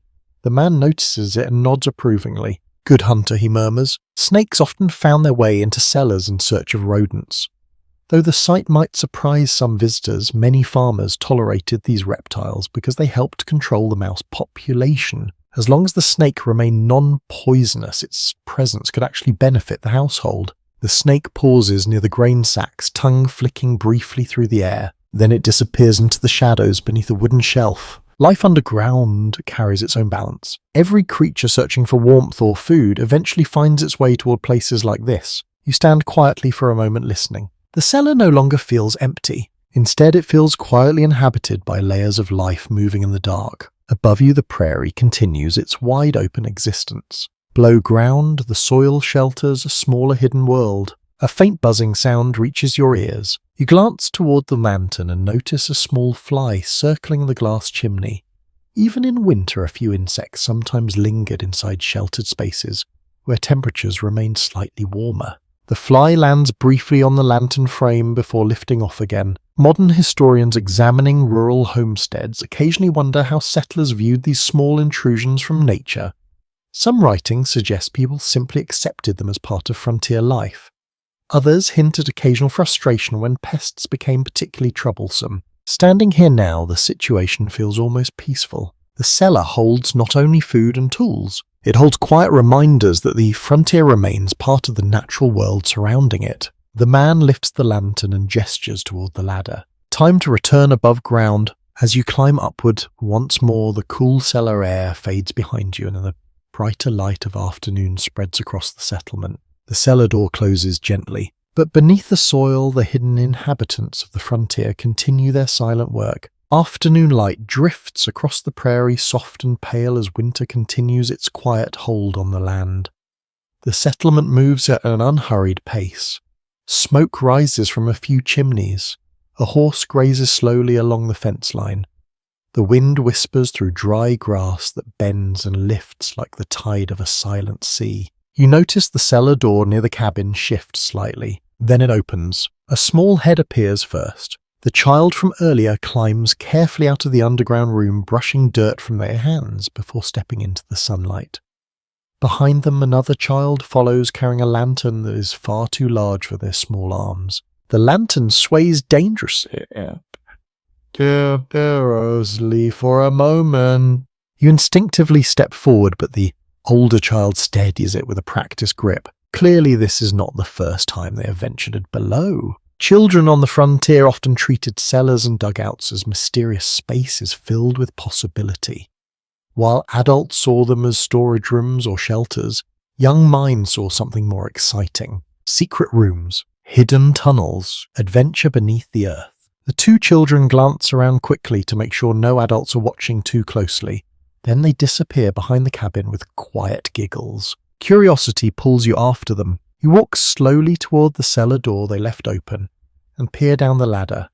The lantern light still glows below, casting soft reflections against the dirt walls. A few seconds later, you hear whispers from the darkness. You climb down quietly. The children have arranged a small circle of crates near the back wall, creating what appears to be their own little underground clubhouse. The lantern sits in the center, illuminating their secret meeting. The wooden horse from earlier rests proudly beside them. You pretend not to notice their surprised expressions as you step off the ladder. They exchange quick glances before bursting into laughter. Cellars often became playgrounds for frontier children when adults were busy with daily chores. Pioneer memoirs frequently recall youngsters exploring these underground spaces with both excitement and imagination. In a world with few toys and endless open land, a dark cellar could become anything a child wanted. A pirate cave, a hidden fort, a mysterious underground kingdom. You sit on a crate and watch their game unfold. One child whispers dramatic instructions about guarding the treasure. The other carefully stacks a few potatoes into a small pile that apparently represents something very valuable. The lantern light flickers across their faces, turning the cellar walls into a stage for their quiet performance. It feels almost magical. Of course, adults usually kept a close eye on cellar visits. Sharp tools, glass jars, and heavy shelves could create hazards if children played carelessly. Parents often reminded them not to disturb stored food or not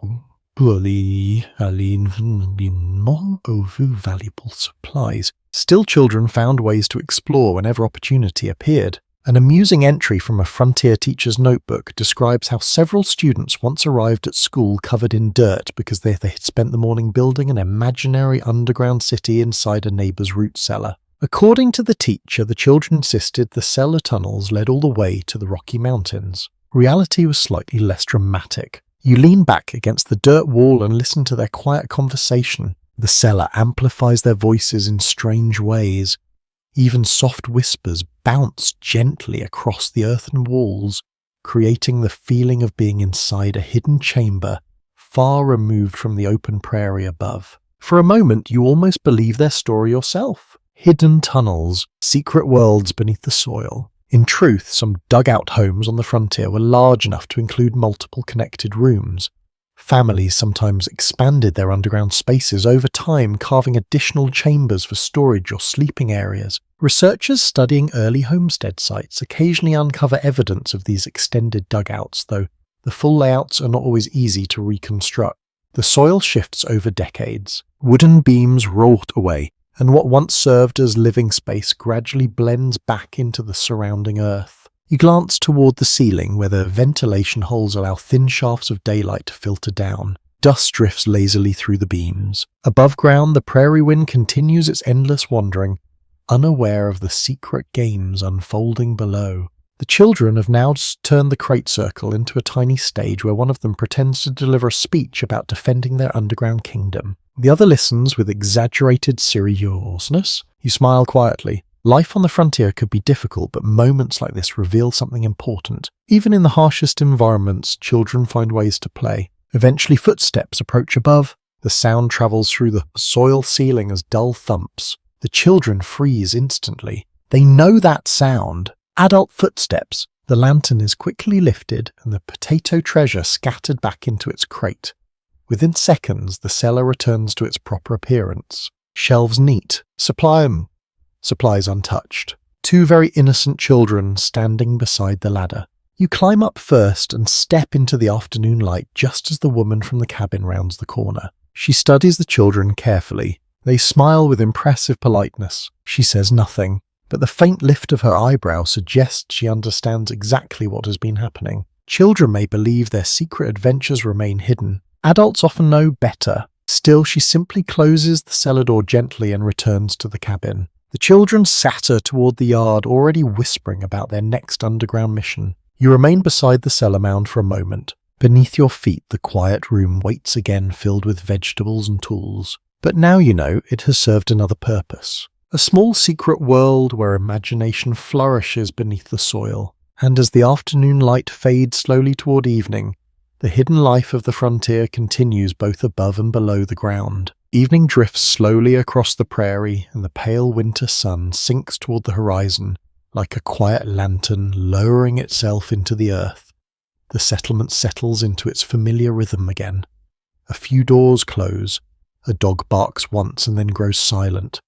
The wind continues its long journey across the grasslands. You step toward the cabin just as a low cough drifts through the doorway. Inside, the room feels warmer than the fading air outside. The stove glows softly with red coals, and the smell of broth fills the space with gentle comfort. Yet the cough comes again, sharp, dry. The woman moves quickly to the bedside where the child lies beneath thick quilts. A damp cloth rests across the small forehead.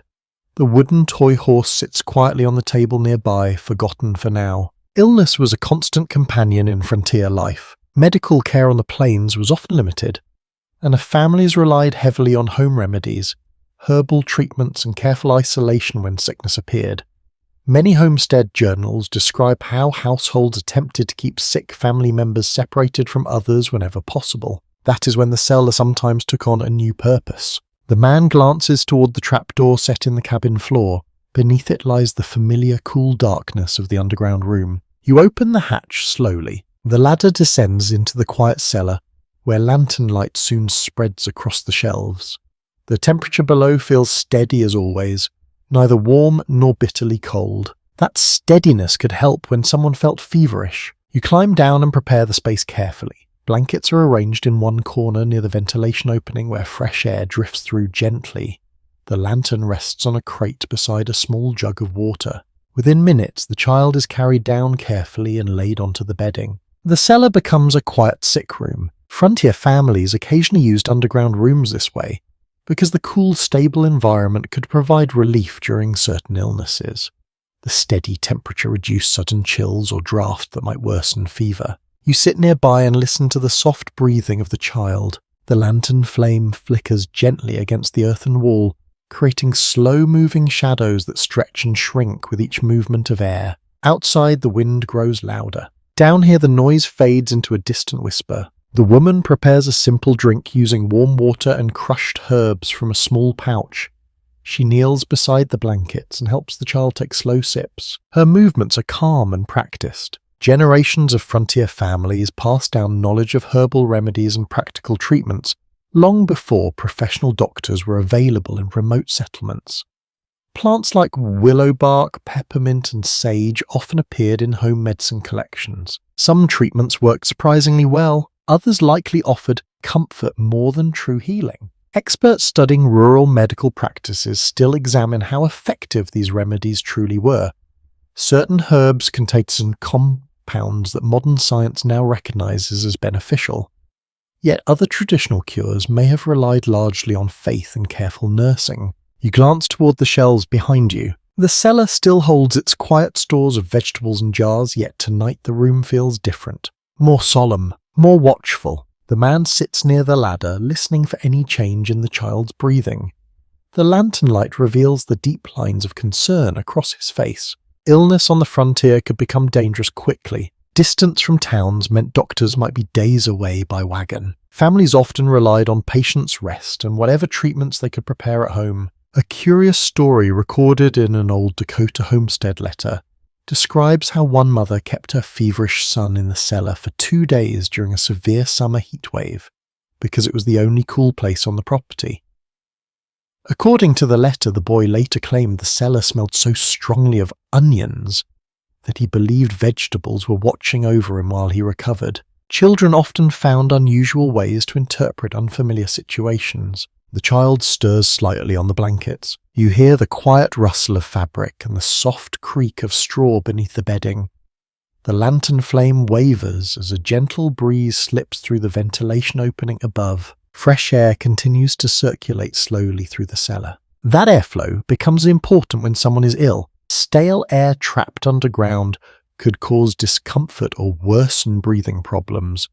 For that reason, settlers sometimes adjusted cellar settings or opened the hatch briefly to refresh the room. You climb the ladder halfway and lift the hatch slightly. Cold night air slips into the cellar before you close it again. The room feels cleaner now. The woman smiles faintly and thanks. Hours pass quietly. The wind outside grows stronger again, brushing against the hillside with long, steady gusts. Occasionally, the cellar walls carry faint vibrations from the storm moving across the prairie, but the underground room remains stable. Protected, sheltered, you sit beside the bedding and listen to the slow breathing of the child as sleep finally settles in. The fever seems to ease slightly beneath the cool cellar air. Perhaps it is the temperature. Perhaps it is the careful attention of family. Perhaps simply the quiet peace of the underground space. Historians reviewing pioneer diaries often reflect on how many roles cellars played in daily frontier life.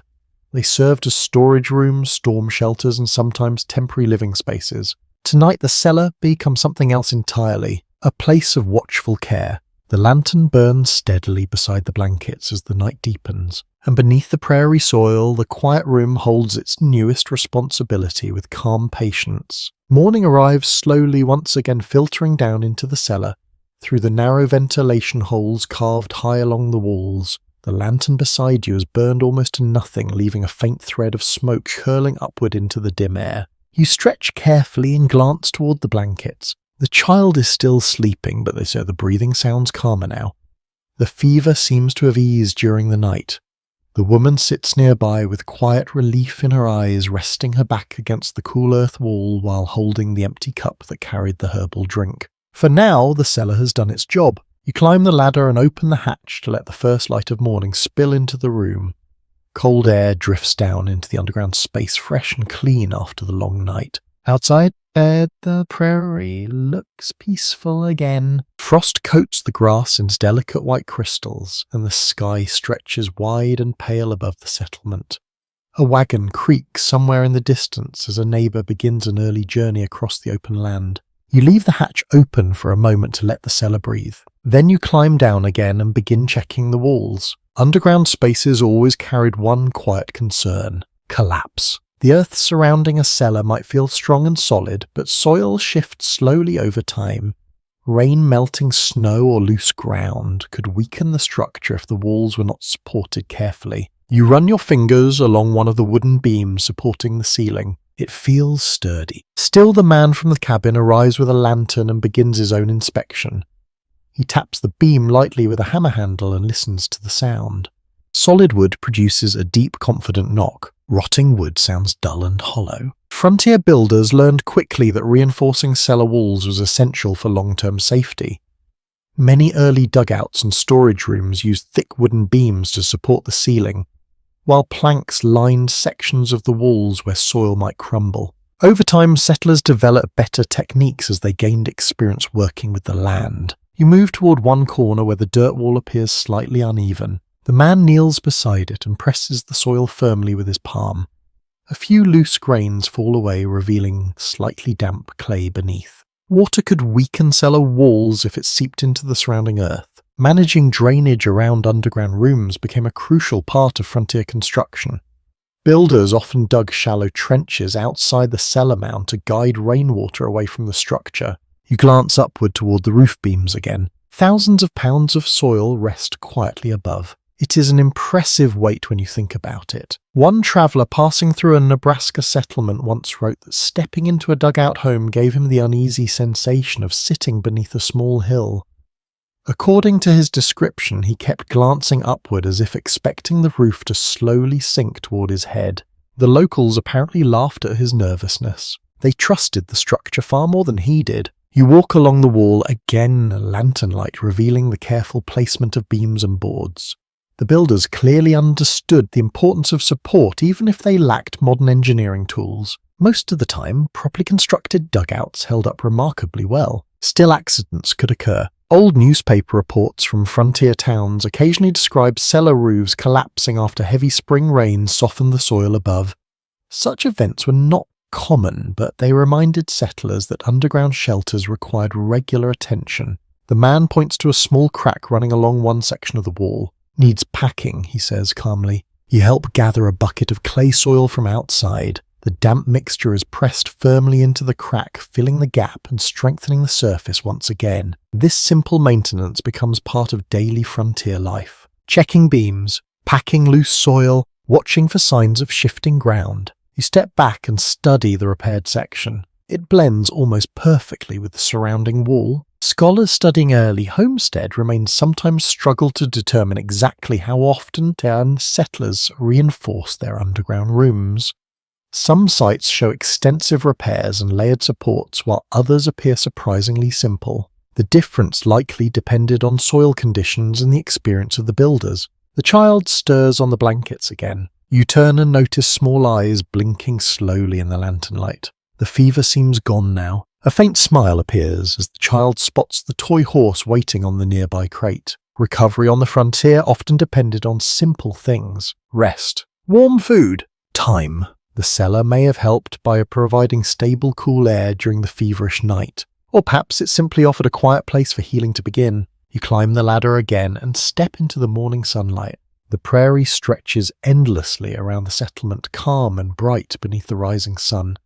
A thin column of smoke lifts from the chimney as the woman prepares breakfast inside the cabin. Behind you, the cellar hatch rests quietly against the earth. It looks humble, almost invisible among the grasses, yet beneath that simple wooden door lies a space that must remain strong and safe. Because on the frontier, the ground itself often becomes part of the home, and every beam and wall beneath the soil carries the responsibility of holding that hidden world in place. The morning settles gently over the prairie, and the frost that glittered earlier begins to fade beneath the pale warmth of the rising sun.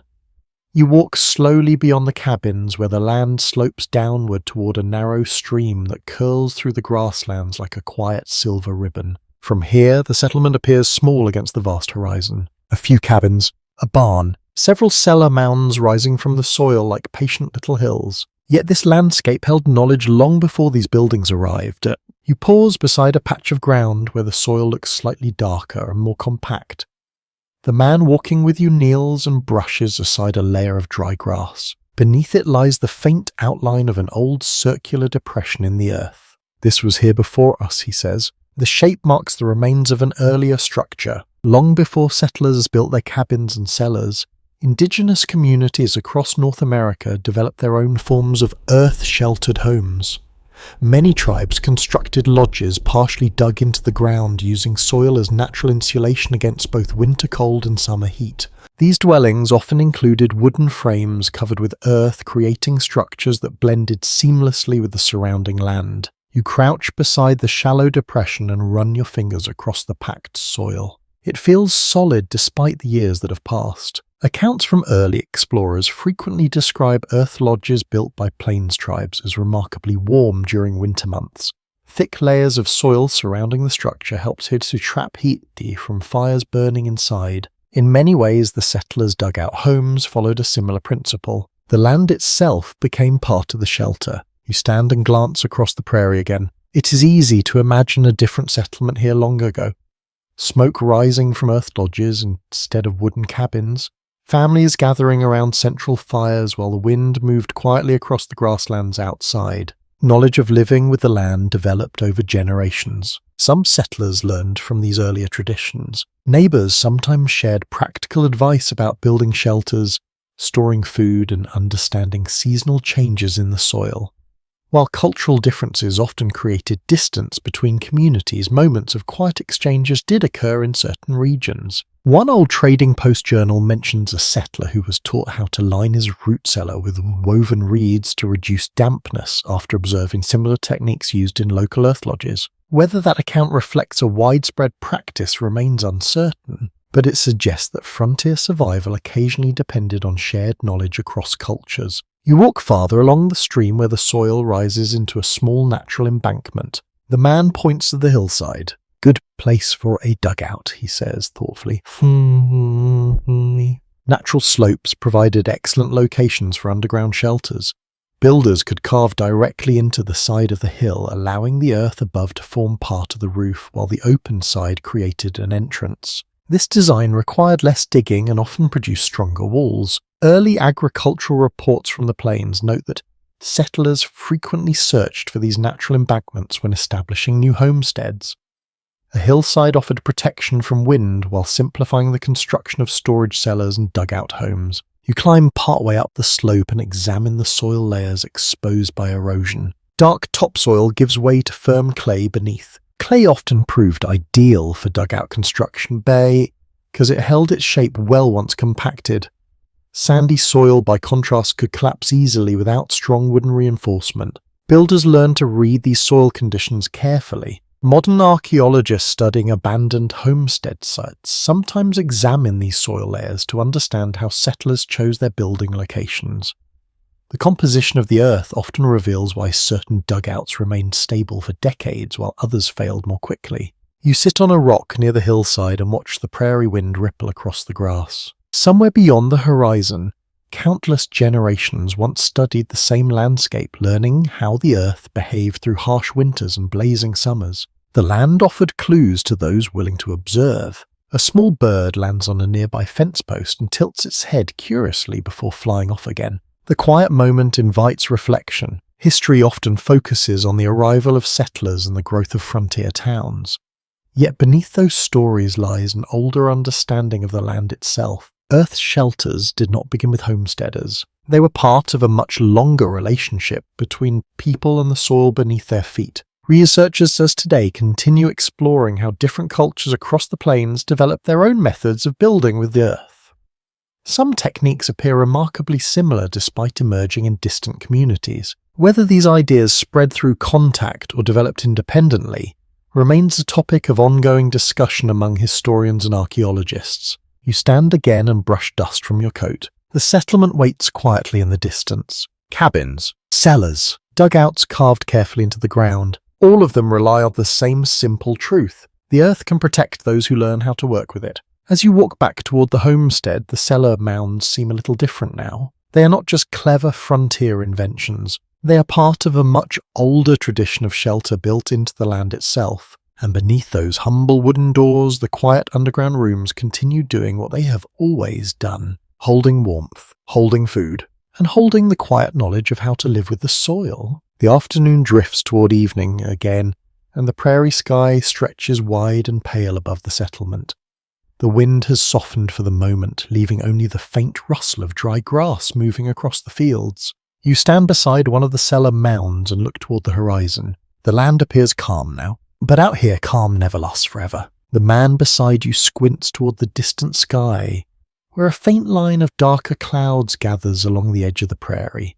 He watches them for several seconds before speaking quietly. "Storm later," he says. On the frontier, people learn to read the sky carefully. Long before meteorology stations or weather forecasts existed, settlers relied on observation to predict approaching storms.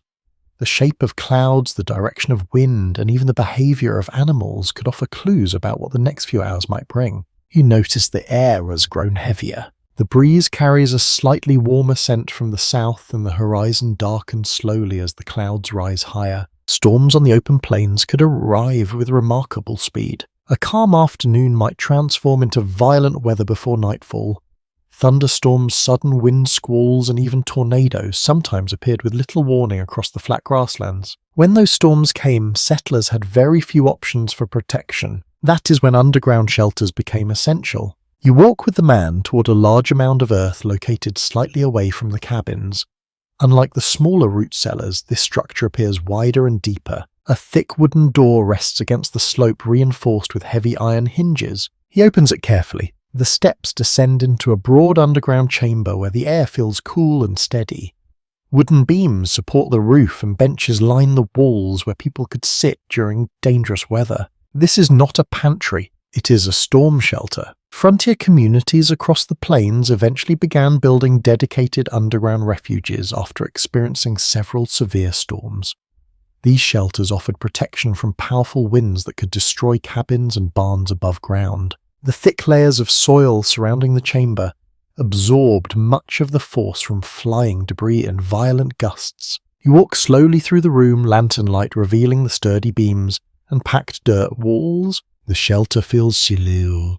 A narrow ventilation pipe rises toward the surface, allowing fresh air to circulate while people wait below during storms. Families sometimes gathered here when dark clouds rolled across the prairie. Neighbors, children, livestock occasionally tied near the entrance, everyone waiting quietly for the sky to calm again. A surprising little story from a Kansas farm journal describes a farmer who once raced into his storm shelter carrying 3 chickens under his arms because he refused to leave them outside during a tornado warning. According to the account, the chickens spent the entire storm clucking loudly, while the farmer apologized to his neighbors for the noise. Life on the frontier often required quick decisions. You sit on one of the wooden benches and imagine the scene during a violent storm. Thunder rolling across the sky, rain hammering the ground, wind tearing at fences and trees.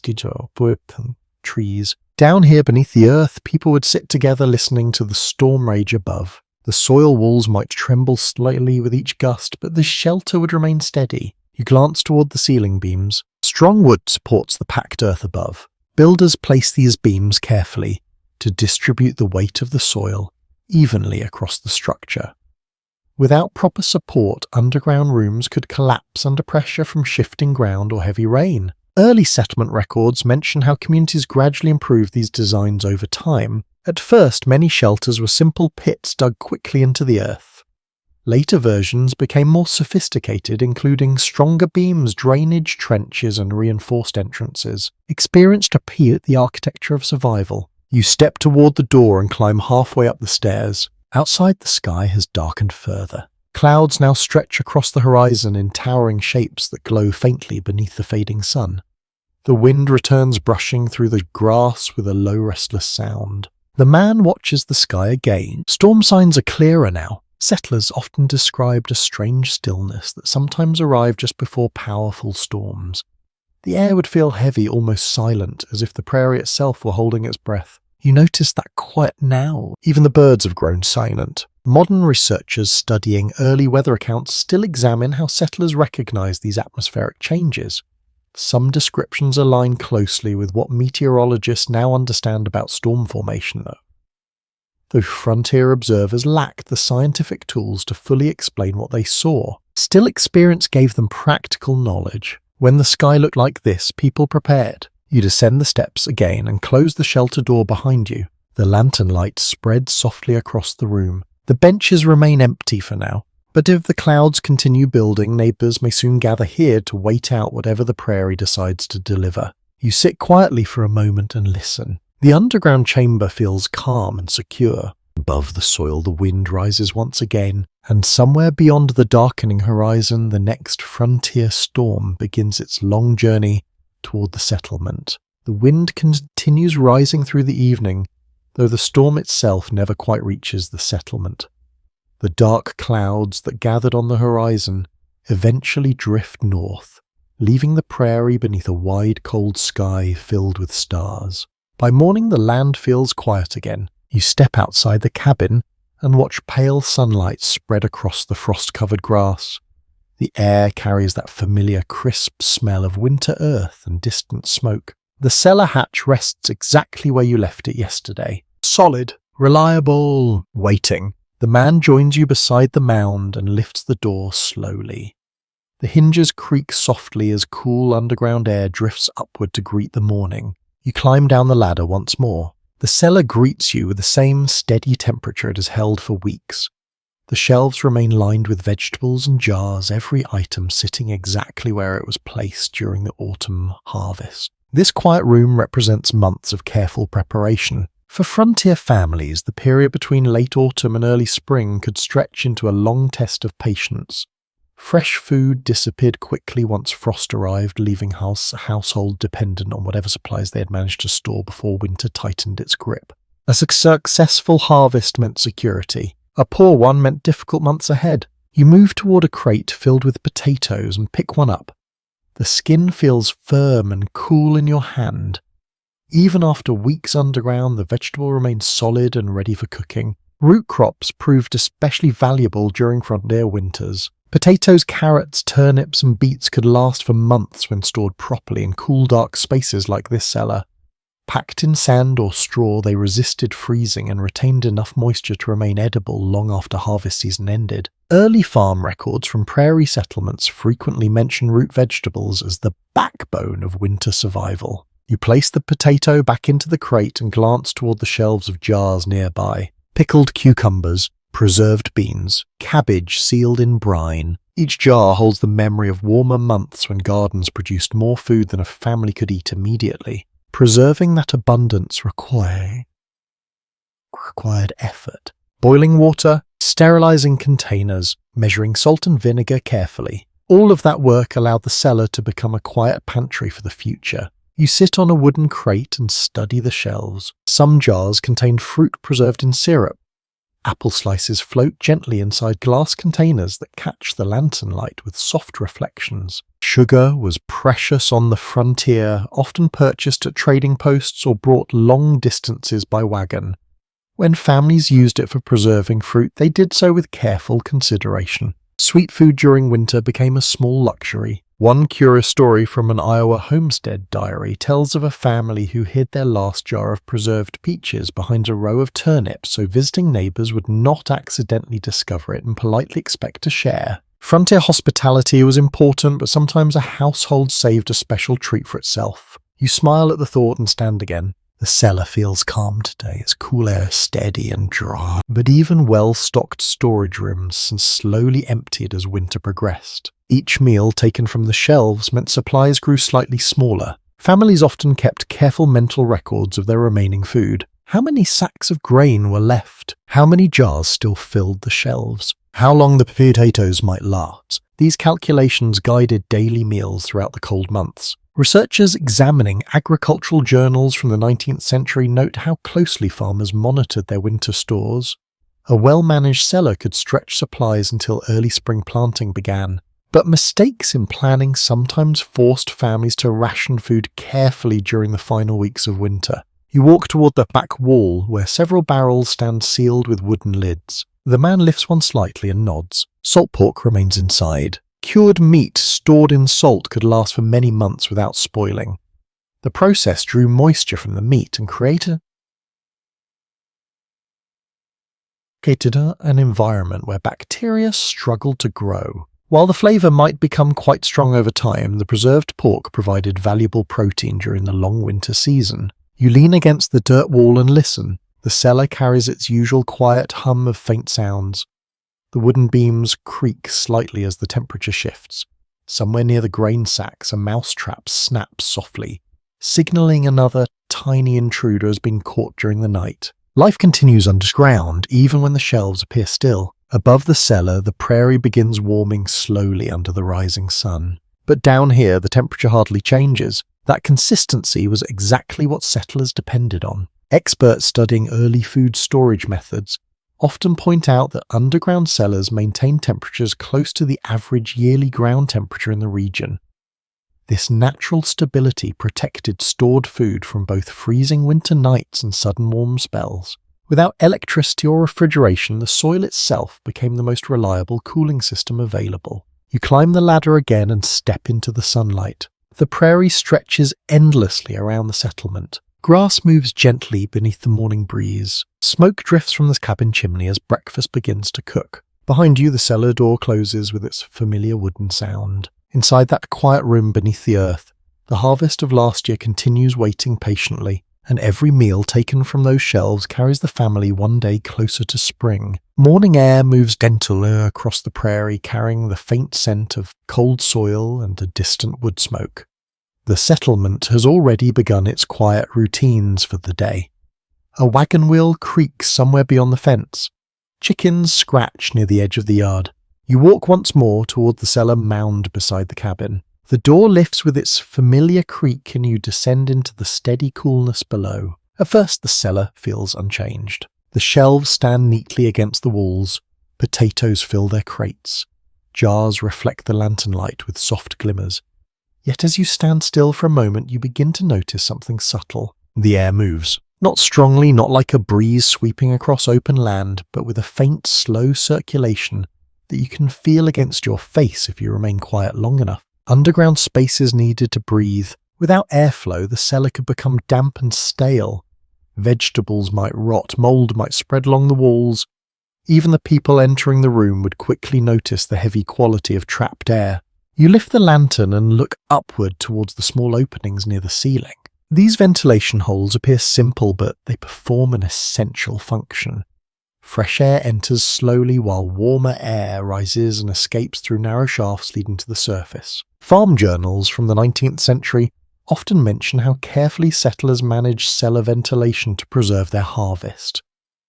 The correct balance of airflow and temperature could mean the difference between fresh vegetables lasting until spring or spoiling long before winter ended.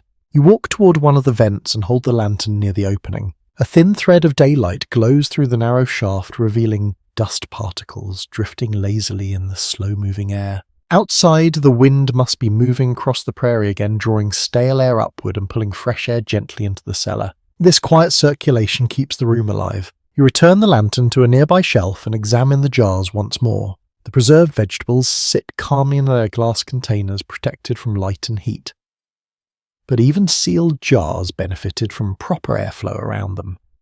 Too much moisture in the cellar could weaken seals or encourage mold to form along wooden shelves. Maintaining the right environment required constant attention. Some families adjusted their ventilation openings with small wooden shutters, opening them wider during damp weather and narrowing them during deep freezes. You glance towards the ceiling again and notice one of those shutters. It rests slightly open, allowing the cellar to exchange air slowly with the outside world. This kind of practical adaptation developed over years of experience. Agricultural reports from early prairie settlements describe how homesteaders gradually improved cellar designs as they learned what worked best in their particular soil and climate conditions. Every farm had slightly different challenges. Some dealt with excessive moisture. Others struggled to prevent freezing during severe cold snaps. Ventilation became one of the most important tools for managing those conditions. You lean against the dirt wall and take a slow breath. The cellar smells balanced today. Earth, apples, a faint hint of vinegar from the pickle jars. None of the sour damp scent that signals trouble. That pleasant balance confirms the airflow is doing its job.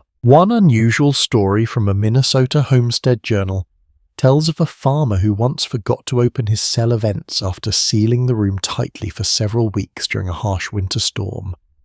When he finally returned to check the supplies, the air inside had grown so stale that his lantern refused to stay lit until the door remained open long enough for fresh air to enter. Experiences like that taught settlers the importance of ventilation quickly. You walk toward the grain sacks again. The trap placed nearby has been reset once more. Mice remain persistent guests in the underground spaces, and even good airflow cannot discourage them entirely. The cellar is part of the living landscape. Air moves, animals arrive. Temperature shifts. Every day requires small adjustments. Researchers who study early rural architecture sometimes analyze how settlers develop surprisingly effective passive ventilation systems without modern tools or scientific measurements. By observing how air behaved in their cellars, farmers refined their designs over time until the underground rooms maintained stable conditions for months.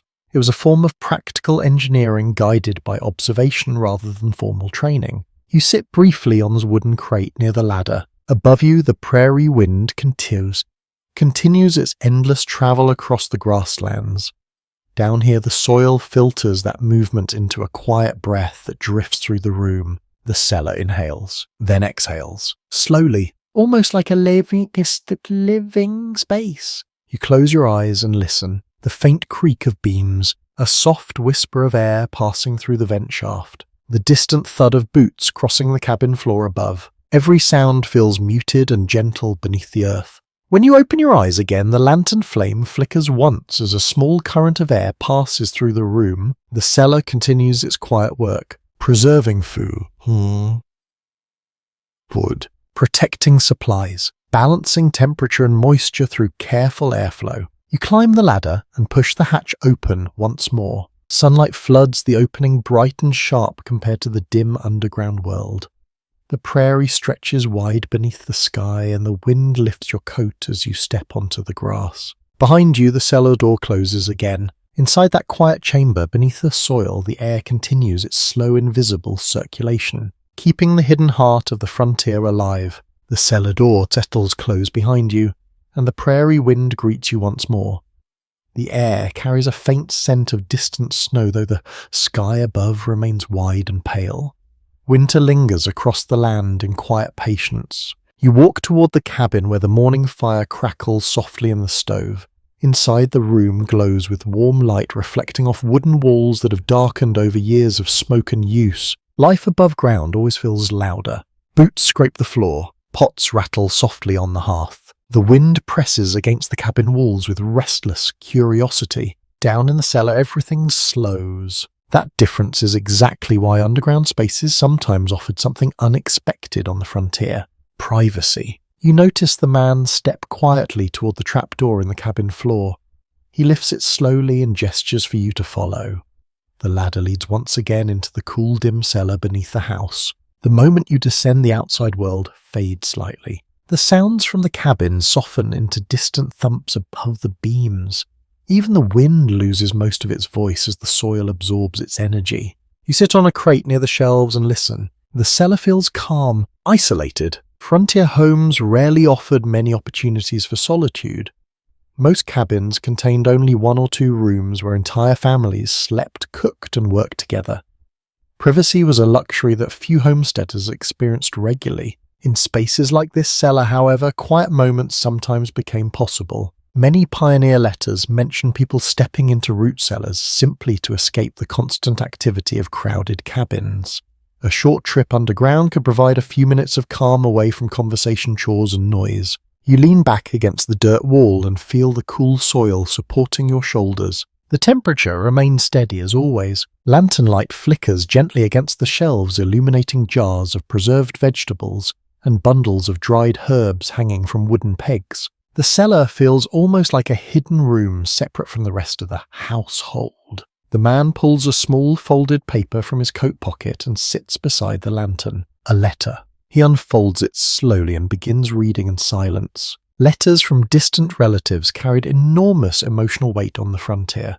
Weeks or even months might pass between opportunities to send or receive news from family living far away. Reading those letters often became a quiet personal moment. You sit quietly while he reads. The lantern flame moves slightly as air slips through the ventilation holes above. Outside, the wind continues its long wandering across the prairie. Down here, the world feels smaller, more intimate. An amusing entry from a Colorado homesteader's diary once described how a farmer used his root cellar as a place to practice playing a small harmonica because he did not want the rest of the household complaining about the noise. According to his notes, the cellar acoustics made his music sound far better than it actually was. Underground rooms sometimes provided space for small private habits like that. You notice the man fold the letter carefully and return it to his pocket. For a moment, he remained seated beside the lantern without speaking. The cellar holds the silence comfortably. Outside the cabin, someone laughs. The sound travels faintly through the floorboards above, but loses its sharpness as it passes through the soil ceiling. This muffled quiet allows people to think more clearly sometimes. Historians who examine frontier letters occasionally remark on how frequently settlers described moments of reflection while working alone in cellars or barns. In crowded homesteads, those spaces might have been the only places where someone could pause long enough to gather their thoughts. You walk toward the shelves and examine a row of glass jars. The lantern light catches the curved surfaces, creating soft reflections that move slowly as the flame flickers. Each jar represents careful preparation. Each shelf reflects months of work. Yet for a few moments today, this underground pantry becomes something else. A small refuge. You sit again on the wooden crate and listen. The cellar carries the faint hum of quiet life around you. The soil walls breathe slowly with the changing air currents. A distant mouse rustles somewhere behind the grain sacks. Nothing feels urgent here, just steady calm beneath the earth. The man eventually stands and lifts the lantern. The quiet moment has passed. Work above ground continues waiting. You climb the ladder after him and step back into the cabin where the fire burns warmly and the smell of cooking fills the air. The trapdoor closes with a soft wooden thud. Above ground, the frontier remains busy. Below ground, the cellar returns to its patient role as a silent storage room. But now you know that sometimes the most valuable thing hidden beneath the soil is not food or tools. Sometimes it is a moment of peace. The afternoon light stretches long across the prairie and the settlement hums with its familiar quiet activity. Smoke drifts from the cabin chimney. A horse shifts lazily near the fence line. Somewhere beyond the barn, a wagon wheel creaks as someone adjusts its axle. You walk slowly past the cellar mound, again noticing how easily these underground rooms disappear into the landscape.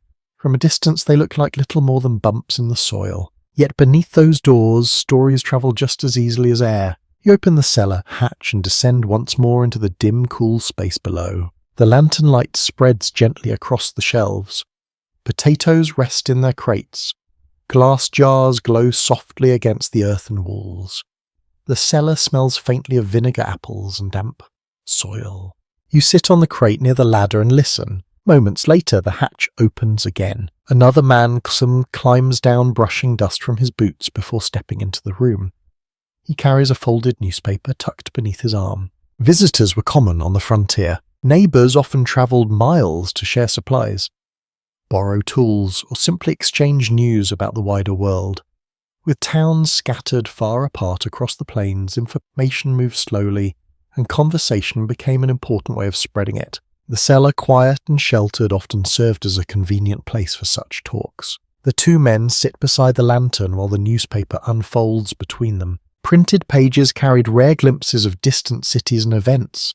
News about railroads, elections, market prices, and national politics reached frontier communities weeks after it first appeared elsewhere. Still, people read every word with great interest. Homestead records frequently describe neighbours gathering together to read newspapers aloud because printed material was scarce in isolated areas. You lean closer to glance at the page. The ink has faded slightly, but the headlines remain visible. Stories about distant towns, unfamiliar politicians, and new farming techniques fill the columns. One man reads a short article aloud while the other listens carefully. The cellar walls reflect their voices softly. Above them, the prairie wind whispers across the grass, but the underground room turns that distant noise into a gentle background murmur. Conversation grows easier here. One topic leads to another. Weather conditions, crop prices, rumours about new settlers arriving from the east. You notice how their voices lower slightly when discussing certain matters. Privacy again. Cellars provided an informal meeting place where neighbours could speak freely, without the constant movement of family members or visitors passing through the cabin. Many pioneer journals mention similar quiet gatherings where farmers discussed land claims, livestock trades, or community concerns in small underground rooms like this. The dim lantern light creates an atmosphere of calm secrecy. A curious anecdote preserved in an old Montana frontier memoir describes how two ranchers once conducted an entire cattle sale negotiation while sitting on sacks of potatoes inside a root cellar, because it was the only place quiet enough for them to talk without interruption. According to the story, they sealed the deal with a handshake and a shared jar of pickled beans. Frontier business transactions could happen almost anywhere. You listen as the conversation continues. One man points to a small notice printed near the bottom of the newspaper page.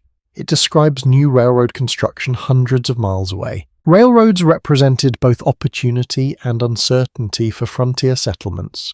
A new rail line could bring market supplies and new settlers. It could also shift trade routes and change the value of land across the region. The men discuss the possibility quietly. Researchers studying settlement patterns often examine these kinds of newspaper references to understand how information influences migration and economic decisions on the frontier. For people living far from cities, even a small printed announcement could spark hours of discussion. The lantern flickers as the conversation continues. A mouse rustles briefly near the grain sacks, but quickly disappears again. Neither man seems bothered. Cellar life includes small interruptions. Eventually the newspaper folds closed again. The visitor stands and stretches his arms before climbing the ladder towards the afternoon sunlight above. You follow behind. Outside, the prairie looks exactly as it did before. Wide, open, quiet. Yet the conversation that just unfolded beneath the soil may influence decisions that shape the future of this little settlement. A new crop planted next spring, a wagon trip to a distant town, perhaps even the decision to stay on this land or move farther west, all discussed in the quiet glow of lantern light inside a cellar. You brush dirt from your hands as the hatch closes once again. Above ground, life continues beneath the open ski. Below ground, the cellar waits patiently, ready for the next visitor who brings news, rumors, or stories to share in its calm underground silence. The wind returns during the evening, carrying a faint chill that hints at more snow somewhere beyond the horizon. You stand outside the cabin watching the prairie fade slowly into shadow. The land appears calm and empty, yet frontier life rarely felt completely certain. Distance offered freedom, but it also meant vulnerability. You walk toward the cellar mound, once more lifting the hatch and climbing down into the cool, dim space below. The lantern spreads its familiar glow across the shelves of jars and crates. Tonight the cellar feels different, more watchful. The man joins you quietly and closes the hatch above. The wooden door settles into the place with a dull thud, sealing the room from the fading light outside. For a moment, neither of you speaks. Then he gestures toward the benches near the wall. Sometimes people wait here, he says. Not for storms this time, for danger. Life on the frontier could be peaceful for long stretches, yet tensions occasionally surfaced between settlers, travellers, and different communities competing for land or resources. Remote homesteads lacked strong defences, which meant families sometimes relied on hidden spaces for protection during uncertain moments. Cellars provided one such refuge. You sit on the wooden bench while the lantern flickers beside you. The air remains cool and steady, carrying the familiar scent of soil and preserved food. From down here, the prairie above might seem very far away. Accounts written by frontier families occasionally describe people retreating to cellars or dugouts when rumors of raids, bandits, or violent disputes spread through a region. These underground rooms could hide several people quietly while events unfolded outside. The soil walls absorb sound remarkably well. Even loud voices above might reach the cellar only as distant, muffled vibrations. You glance toward the ladder. From here, the opening looks small and narrow, barely noticeable beneath the closed hatch. That invisibility offered safety. If strangers approached the cabin, those inside the cellar could remain hidden, unless someone deliberately searched the property. The lantern light casts long shadows along the dirt walls as you imagine the scene. Boots crossing the yard, voices raised outside. Inside the cellar, people sitting silently in the dark waiting for the danger to pass. One rather unusual recollection appears in the memoir of a frontier woman who once hid with her children in a root cellar, while a group of armed travellers rode past their isolated homestead late at night. According to her story, the children were told to remain completely silent while the family listened to horses moving outside above their heads. The riders eventually continued down the trail without discovering them. Moments like that reminded settlers how fragile frontier security could be. You lean back against the wall and listen. The cellar feels strong and steady around you. Above the soil, the wind continues its slow wandering across the prairie. Occasionally, a faint vibration passes through the beams as someone walks across the cabin floor. Down here, those sounds soften into gentle thumps. The underground room keeps its secrets well. You notice a small wooden chest sitting beneath one shelf. The man opens it briefly. Inside rests a short rifle carefully wrapped in cloth along with a small pouch of ammunition.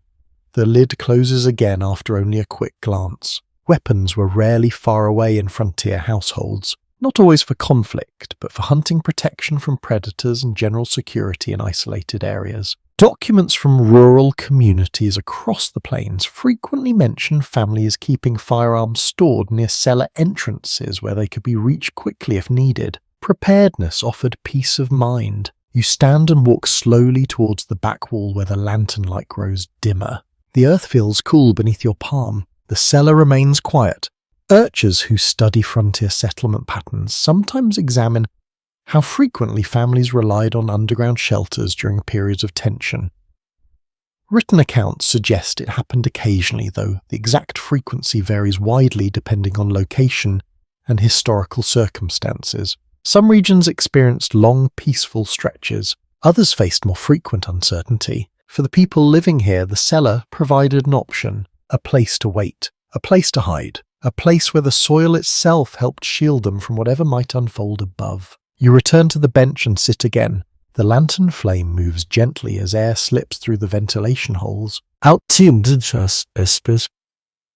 Outside, the prairie wind grows softer once more. Whatever danger might have existed tonight never arrives. The man eventually stands and climbs the ladder. You follow him upward. The hatch opens to reveal a calm evening sky filled with early stars.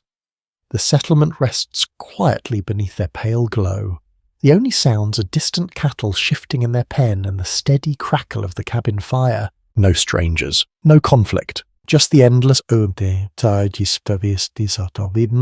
open land. The cellar door closes behind you once again. Beneath the soil, the underground room returns to its patient silence, ready to serve whenever the frontier calls upon it. Night stretches calmly across the prairie and the sky above the settlement glitters with thousands of cold, bright stars.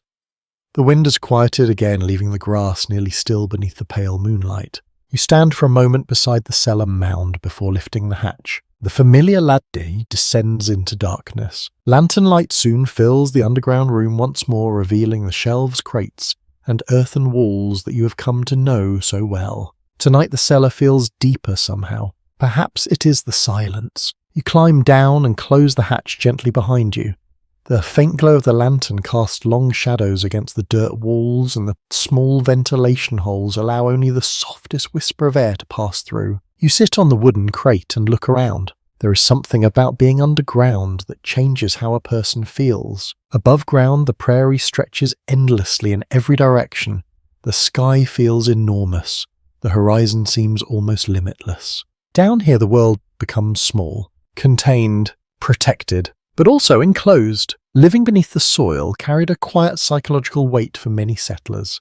Spending long hours inside dugouts or root cellars could create strange emotions that people rarely discussed openly. Some individuals found the underground rooms comforting. Others felt uneasy beneath the heavy earth. You lean back against the wall and notice how cool the soil feels against your shoulders. It is solid and dependable, yet the mind cannot ignore what rests above. Feet of packed dirt, roots twisting through the ground, the slow shifting of soil with rain and frost, all pressing gently around the room. Letters written by prairie settlers sometimes describe a peculiar awareness of the ground when living in dugout homes.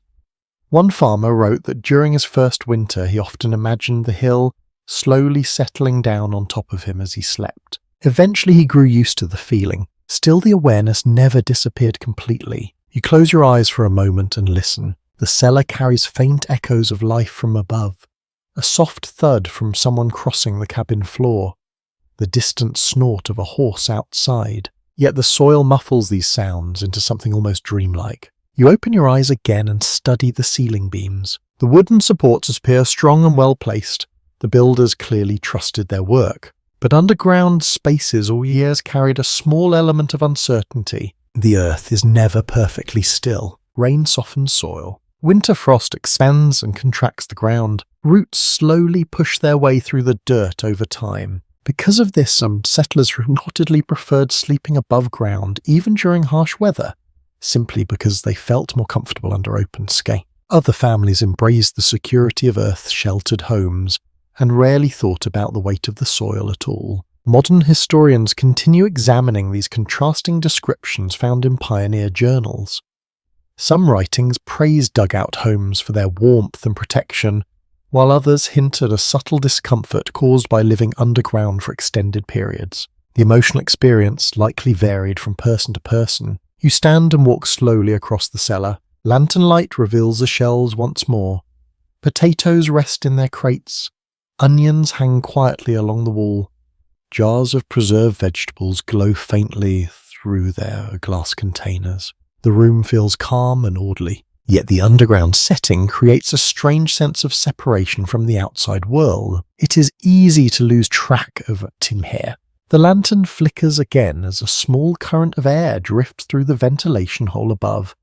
Dust particles move lazily through the beam of light. You imagine spending several days down here, perhaps during a severe storm, or illness, or some uncertain moment when leaving the shelter felt risky. The mind might begin to wander. A rather curious story from a frontier diary describes how one young settler claimed to hear the earth breathing while he spent several days repairing shelves inside his family's cellar during winter. According to his account, the wind passing through the ventilation shafts created a slow rhythmic sound that seemed almost alive. Whether he truly believed the soil was breathing or simply enjoyed the poetic image remains unknown. Still, the description captures something real about underground spaces. They feel alive in subtle ways. You return to the crate and sit again. The lantern continues its gentle glow beside you. Above the cellar, the prairie night stretches wide and open beneath the stars. Down here, the soil forms a protective shell around this small hidden room. For some people, that closeness feels reassuring. For others, it might stir quiet thoughts about the immense land resting overhead. You breathe slowly and listen once more. The cellar holds its silence patiently. Just a faint whisper of air moving through the vent, a distant footstep above, the steady presence of earth surrounding every wall. And in this quiet underground chamber, the frontier reveals not only its practical ingenuity, but also the strange emotions that come with living beneath the land itself. Morning light spreads gently across the prairie again, soft and pale after the deep quiet of night. Frost sparkles along the grass, though the sun already promises a slightly warmer afternoon. The settlement wakes slowly. A door opens. Someone carries water from the well. A horse shakes its mane beside the fence. You walk toward the cellar mound once more. By now the path leading to feels familiar beneath your boots. The wood lifts with its usual creak, and you climb down the ladder, where the cool, steady air greets you like an old friend. The cellar looks almost unhinged from yesterday, but the seasons outside are never still. Underground rooms like this followed the rhythm of the year just as much as the fields above. You set the lantern down on a shelf and walk slowly around the room. Right now, winter still holds the land firmly and the cellar remains packed with supplies gathered during autumn. Potatoes fill their crates. Jars of preserved vegetables line the shelves. Barrels of grain and cured meat rest quietly against the walls. Yet each passing day draws those stores slightly closer to empty. Life on the frontier moved in a steady seasonal cycle. Spring meant planting, summer meant tending crops, autumn meant harvest and preservation. Winter meant patience while the cellar gradually surrendered its contents. You kneel beside the crate of carrots and brush aside the layer of sand protecting them. The vegetables still look firm, though their numbers have slowly diminished. That is the purpose of the cellar. Not only to preserve food, but to release it slowly across the long months when the land produces little. Agricultural notes from early prairie farms often describe careful winter rationing that allowed supplies to last until the first new crops appeared in spring. Families planted meals with attention, always aware of how much remained on the shelves. You stand and move toward the jars of fruit again. The apples, preserved in syrup, glow softly in the lantern light. A few jars remain untouched, while others have already been opened and emptied during recent weeks. Even sweet treats follow the seasonal rhythm. Many families save their fruit preserves for particularly cold days or small celebrations during winter. A spoonful of sweetness could brighten a long evening when snow piled against the cabin walls outside. One charming memory recorded in a Kansas homestead journal describes a father who allowed his children to open one jar of peaches each time the first snowfall arrived during winter. Some years that meant only one jar. Other years the children celebrated several times. You smile at the thought and walk toward the ventilation holes near the ceiling. Seasonal changes affected the cellar air as well. During winter, the outside cold helped maintain the perfect storage temperature below ground. Ventilation openings allowed a gentle flow of fresh air without letting frost reach the stored food. When spring arrived, however, conditions began to shift. Warmer air above ground could slowly creep into the cellar if vents were not adjusted carefully.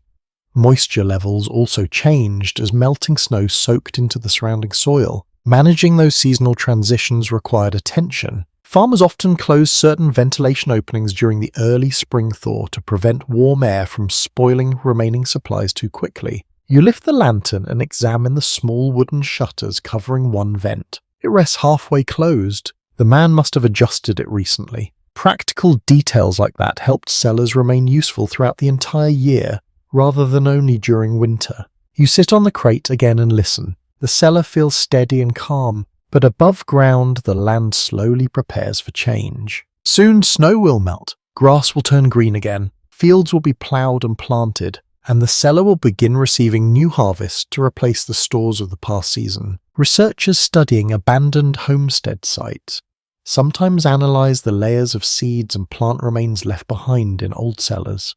These findings help reconstruct the seasonal diets of frontier families and reveal which crops proved most reliable in different regions.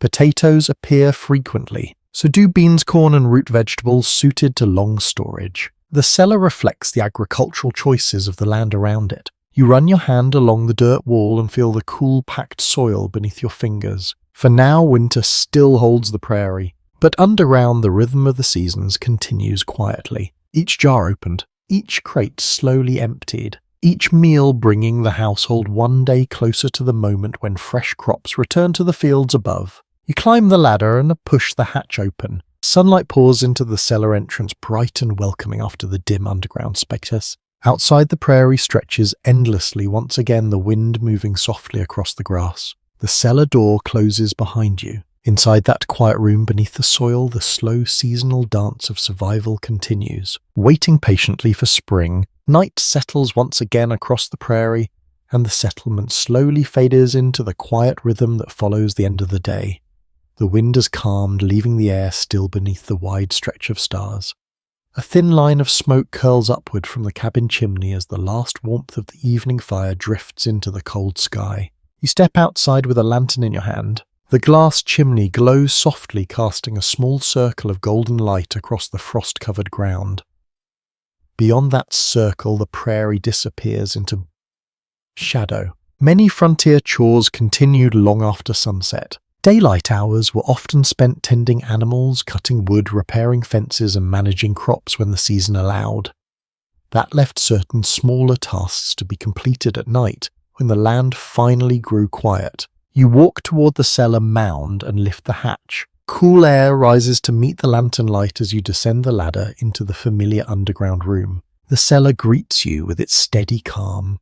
The soil walls glow softly beneath the lantern flame, and the shelves of jars cast gentle shadows across the packed dirt floor. This quiet underground space often became a nighttime workshop. Settlers frequently used root cellars after dark to finish small tasks that required steady temperatures and shelter from the wind. Sorting seeds, repairing tools, and preparing food for the next day could all be done comfortably in the calm environment below ground. You set the lantern on a wooden crate and begin examining a small sack of dried beans resting on one shelf. The beans must be sorted carefully. Tiny stones sometimes slipped through harvesting baskets during the autumn months. Removing them now prevents unpleasant surprises during tomorrow's cooking. Your fingers move slowly through the pile, separating the beans into neat rows beside the lantern. The work feels quiet and almost meditative. The cellar holds its usual sense of earth and preserved food. Apples resting in their barrel release a faint sweetness that drifts through the air. The jars of pickled vegetables add a subtle tang of vinegar. Above you the cabin creaks softly as the night air cools the wood. You glance toward the ventilation hole near the ceiling, where a narrow thread of starlight slips through from the world outside. Underground rooms like this allowed families to continue working even when winter nights stretched long and dark. The stable temperature prevented fingers from growing numb too quickly. which made delicate tasks easier than performing them outdoors. You reach for a small wooden box resting on the shelf. Inside lies a bundle of seeds saved from last year's harvest. Seed saving was an important part of frontier agriculture. Farmers carefully selected healthy plants during the growing season and preserved their seeds through winter, so they could be planted again when spring returned. Frontier farm notes from the 19th century frequently mention families storing these precious seeds in cool, dry cellars to protect them from temperature swings. You untie the cloth bundle and examine the small seeds inside. Corn. Each kernel carries the promise of future crops if planted successfully. You place them gently back into the box. Nearby, a man from the cabin sits on a low stool sharpening a knife against a whetstone.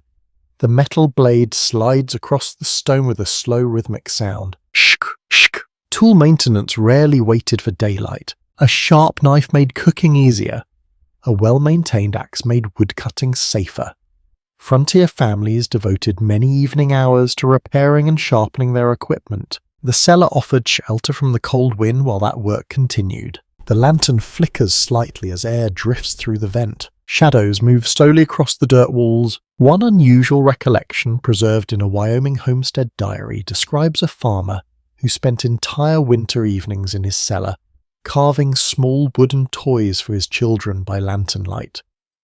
According to his notes, the quiet underground room allowed him to concentrate better than the busy cabin above. Simple tasks sometimes felt easier in solitude. You continue sorting beans while the steady scrape of the sharpening stone echoes softly through the cellar. Time moves differently underground. Without windows, the passing hours reveal themselves only through the gradual dimming of the lantern flame and the growing quiet of the world above. Eventually, the sack of beans sits neatly sorted beside the crate. The man tests the knife edge against his thumb and nods with satisfaction. The work for tonight is finished. You lean back against the cool soil wall and listen. The cellar breathes quietly around you.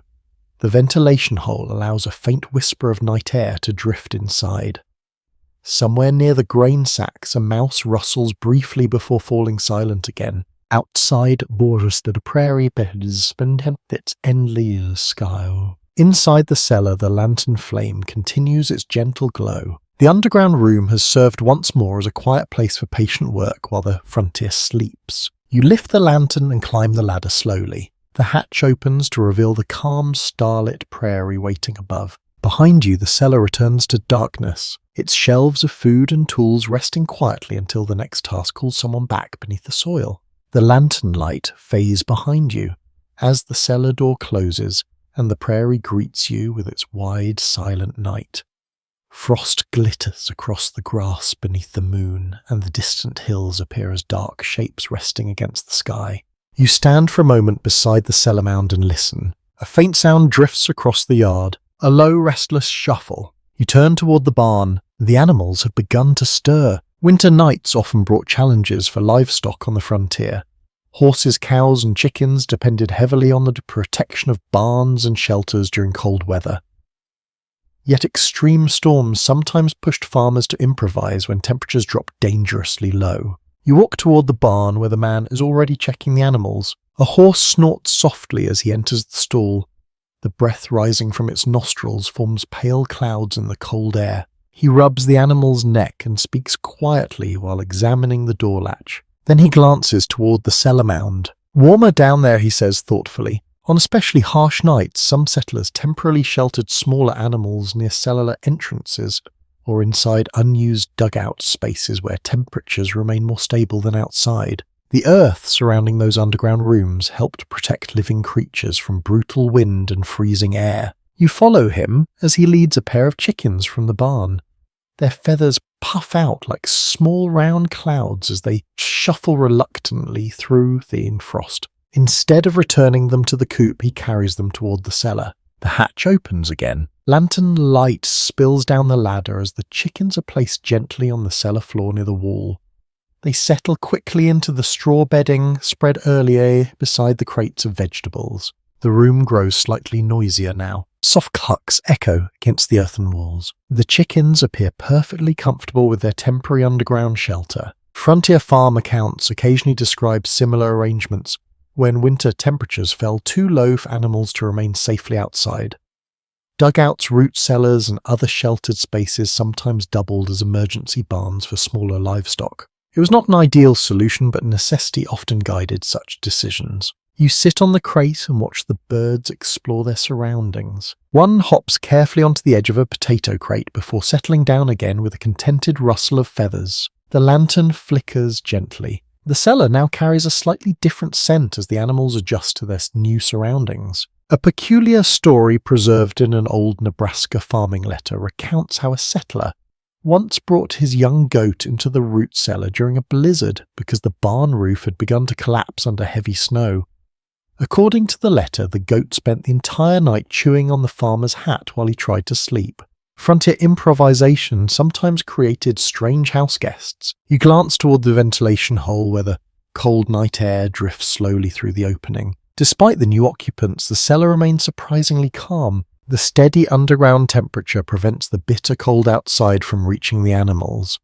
The soil walls absorb the worst of the wind that sweeps across the prairie. Even the chickens seem to sense the difference. They settle quietly into the straw. You lean back against the wall and listen to the soft rustling sounds filling the room. Above ground, the prairie stretches vast and exposed beneath the winter sky. But here, beneath the soil, the cellar offers a pocket of quiet warmth and protection. Farm records from early prairie settlements occasionally mention farmers using underground spaces creatively when weather-damaged barns or coops. While not a permanent solution, these temporary shelters could protect vulnerable animals until conditions improved. You stand and check the latch on the cellar door once more. The hatch closes securely above the ladder. Lantern light glows softly across the room. The chickens shift slightly in their straw nests before growing still again. The cellar has taken on another role tonight. Not only a pantry, not only workshop, but stable. Researchers examining rural homestead remain sometimes discover animal bones mixed among the soil layers of old cellar sites. These findings suggest that livestock occasionally shared underground spaces with stored food during difficult periods. Whether such arrangements were common everywhere remains uncertain, but the evidence hints at creative problem-solving across many frontier farms. You smile quietly at the sight of the birds settling in for the night. Life on the frontier rarely followed neat rules. When the weather turned harsh, people used whatever shelter they had available. Tonight, the earth itself provides that shelter. You climb the ladder and step back into the cold night air. The prairie wind brushes against your coat once again. Behind you, the cellar door rests quietly beneath the moonlight. Inside that hidden room beneath the soil, the chickens sleep peacefully among crates of potatoes and jars of pickled vegetables. Another small reminder that survival on the frontier often required sharing space with the unexpected. The night passes quietly, and when morning finally arrives, the prairie looks calm and pale beneath a thin layer of frost. The sky stretches wide and soft above the settlement, and the wind has slowed to a gentle whisper drifting through the grass. You walk toward the cellar mound again. The wooden hatch opens with its usual creak and you descend the ladder carrying the lantern. The cellar greets you with its steady cool air, though something feels slightly different today. You notice it almost immediately. The floor looks damp, not flooded, not dangerously wet, but darker patches of soil spread across one corner near the back wall. A faint earthy smell rises from the ground where moisture has begun seeping through the packed dirt. The chickens shift quietly in their straw nest, apparently unbothered by the change. You kneel down and touch the soil. Cool, soft. Water has reached the cellar. Spring thaw sometimes caused this problem for frontier storage rooms. As snow melted across the prairie, water soaked into the soil and slowly moved through underground layers. If drainage around a cellar was not carefully maintained, moisture could seep through the walls or floor. Frontier farm records often mention families checking their cellars frequently during early spring for signs of water intrusion. You stand and examine the wall more closely. A narrow line of damp clay runs along the base where the soil outside must be saturated. The man climbs down the ladder and studies the spot. Snowmelt, he says quietly. The prairie might still look frozen above ground, but underground the slow movement of water has already begun. Managing cellar drainage was one of the constant challenges of underground living. Builders often dug shallow trenches around cellar mounds to guide rainwater and melting snow away from the walls. Gravel or stones sometimes lined these trenches to improve water flow. If those systems clogged or collapsed, moisture could find its way inside. You lift a wooden crate and move it slightly away from the damp corner. Better to keep the vegetables dry. The man grabs a shovel from the ladder and climbs back outside. You follow him into the cool morning air where the ground around the cellar mound glistens with melting frost. A shallow trench circles part of the mound. Snowmelt has partially filled it with muddy water. You begin clearing the trench with the shovel, pushing wet soil aside so the water can flow downhill away from the cellar. The work feels slow but necessary. Water and underground spaces never make comfortable companions. Agricultural notes written by distillers in wetter regions of the plains frequently describe drainage trenches as essential features of well-built root cellars. Without them, spring thaw could spoil stored food or weaken cellar walls over time. You continue digging until the water begins moving again. A small muddy stream flows gently away from the mound and into the grass below. That should help. Back inside the cellar, the damp patch on the floor already looks slightly smaller as the pressure of outside water begins easing. You place a handful of straw across the wet soil to absorb the remaining moisture. The chickens cluck softly in protest as you step near their corner. They seem quite content with their underground lodging. A rather amusing recollection appears in the diary of a farmer from northern Iowa who once discovered that his pigs had accidentally dug into the drainage trench surrounding his cellar mound while searching for food. According to his account, the pigs created such a mess that the cellar flooded halfway up the ladder before he noticed the problem. He spent 2 days repairing the trench and moving supplies to dry ground. Moments like that reminded settlers how easily small problems could become large ones. You sit on the crate again and look around the cellar. The shelves still stand neatly along the walls. Potatoes remain dry. Jars of preserved vegetables glimmer beneath the lantern light. The underground room appears safe for now. Experts studying old homestead foundations sometimes analyze the drainage patterns around cellar sites to understand how settlers adapted their building methods over time. In areas with heavy rainfall or snowmelt, improved drainage systems became increasingly common. Still, not every cellar survived spring floods without trouble. You glance toward the ventilation hole, where a faint breeze carries the scent of damp soil through the room. The cellar breathes quietly as always, but today it reminds you that underground spaces remain connected to the shifting world outside. Rain falls, snow melts, water travels through the earth. Builders may carve rooms beneath the soil, yet the land continues moving in its own slow way. The man climbs down the ladder again and inspects the damp corner once more. He nods with quiet satisfaction. The trench repair has already helped. You lift the lantern and begin climbing the ladder. Outside, the prairie shines beneath the bright morning sky. Meltwater glitters across the grass as winter slowly loosens its grip on the land. Behind you, the cellar remains calm and steady once again, its walls holding firm against the slow, restless movement of water through the soil. Another small challenge faced. Another quiet victory beneath the frontier ground. The prairie grows warmer as the weeks pass and the snow that once covered the land disappears into the soil. Spring slowly begins its work across the frontier. Small patches of green push through the grass, and the air carries the faint scent of damp earth and fresh growth. You walk beyond the settlement one afternoon, following a narrow path that winds through the open land. The cabins behind you grow smaller as you move farther away until they become little more than shapes against the horizon. Ahead, the prairie looks empty, but as you approach a low rise in the ground, something unusual catches your eye. A shallow depression in the soil. You step closer and notice the faint outline of wooden beams buried beneath the grass. The earth has partially collapsed inward, forming a quiet bowl where the roof of a structure once stood. An abandoned dugout. The land has slowly reclaimed it. You kneel beside the depression and brush aside a few strands of grass. The remains of packed clay and rotting wood reveal where walls once supported a small underground room. Many settlers who arrived on the plains built dugout homes as their first shelter. These structures required fewer materials than log cabins and could be constructed quickly, using the soil itself as insulation. Pioneer letters from the late 19th century often describe families living in hillside dugouts during their first years on newly claimed land. Eventually, many replaced those early homes with larger wooden houses once their farms became established. The old dugouts were left behind. You walk slowly around the depression. The roof has long since collapsed, and time has softened the edges of the structure until it blends almost completely with the surrounding prairie. Only careful observation reveals the shape of what once stood here. A small tree grows from one corner where the wall once met the ceiling. Nature moves quietly but deadly. Over years and decades, abandoned dugouts often faded into the landscape until they became little more than uneven patches of ground. You imagine the family who once lived here. Perhaps they arrived with a wagon filled with tools, seeds, and a few pieces of furniture. The first weeks might have been spent digging this very shelter into the hillside, shovel by shovel, bucket by bucket. The soil becoming walls, the hill becoming a roof. Farm accounts from early homesteads frequently describe how dugouts provided surprisingly comfortable shelter during the harsh first winters on the plains.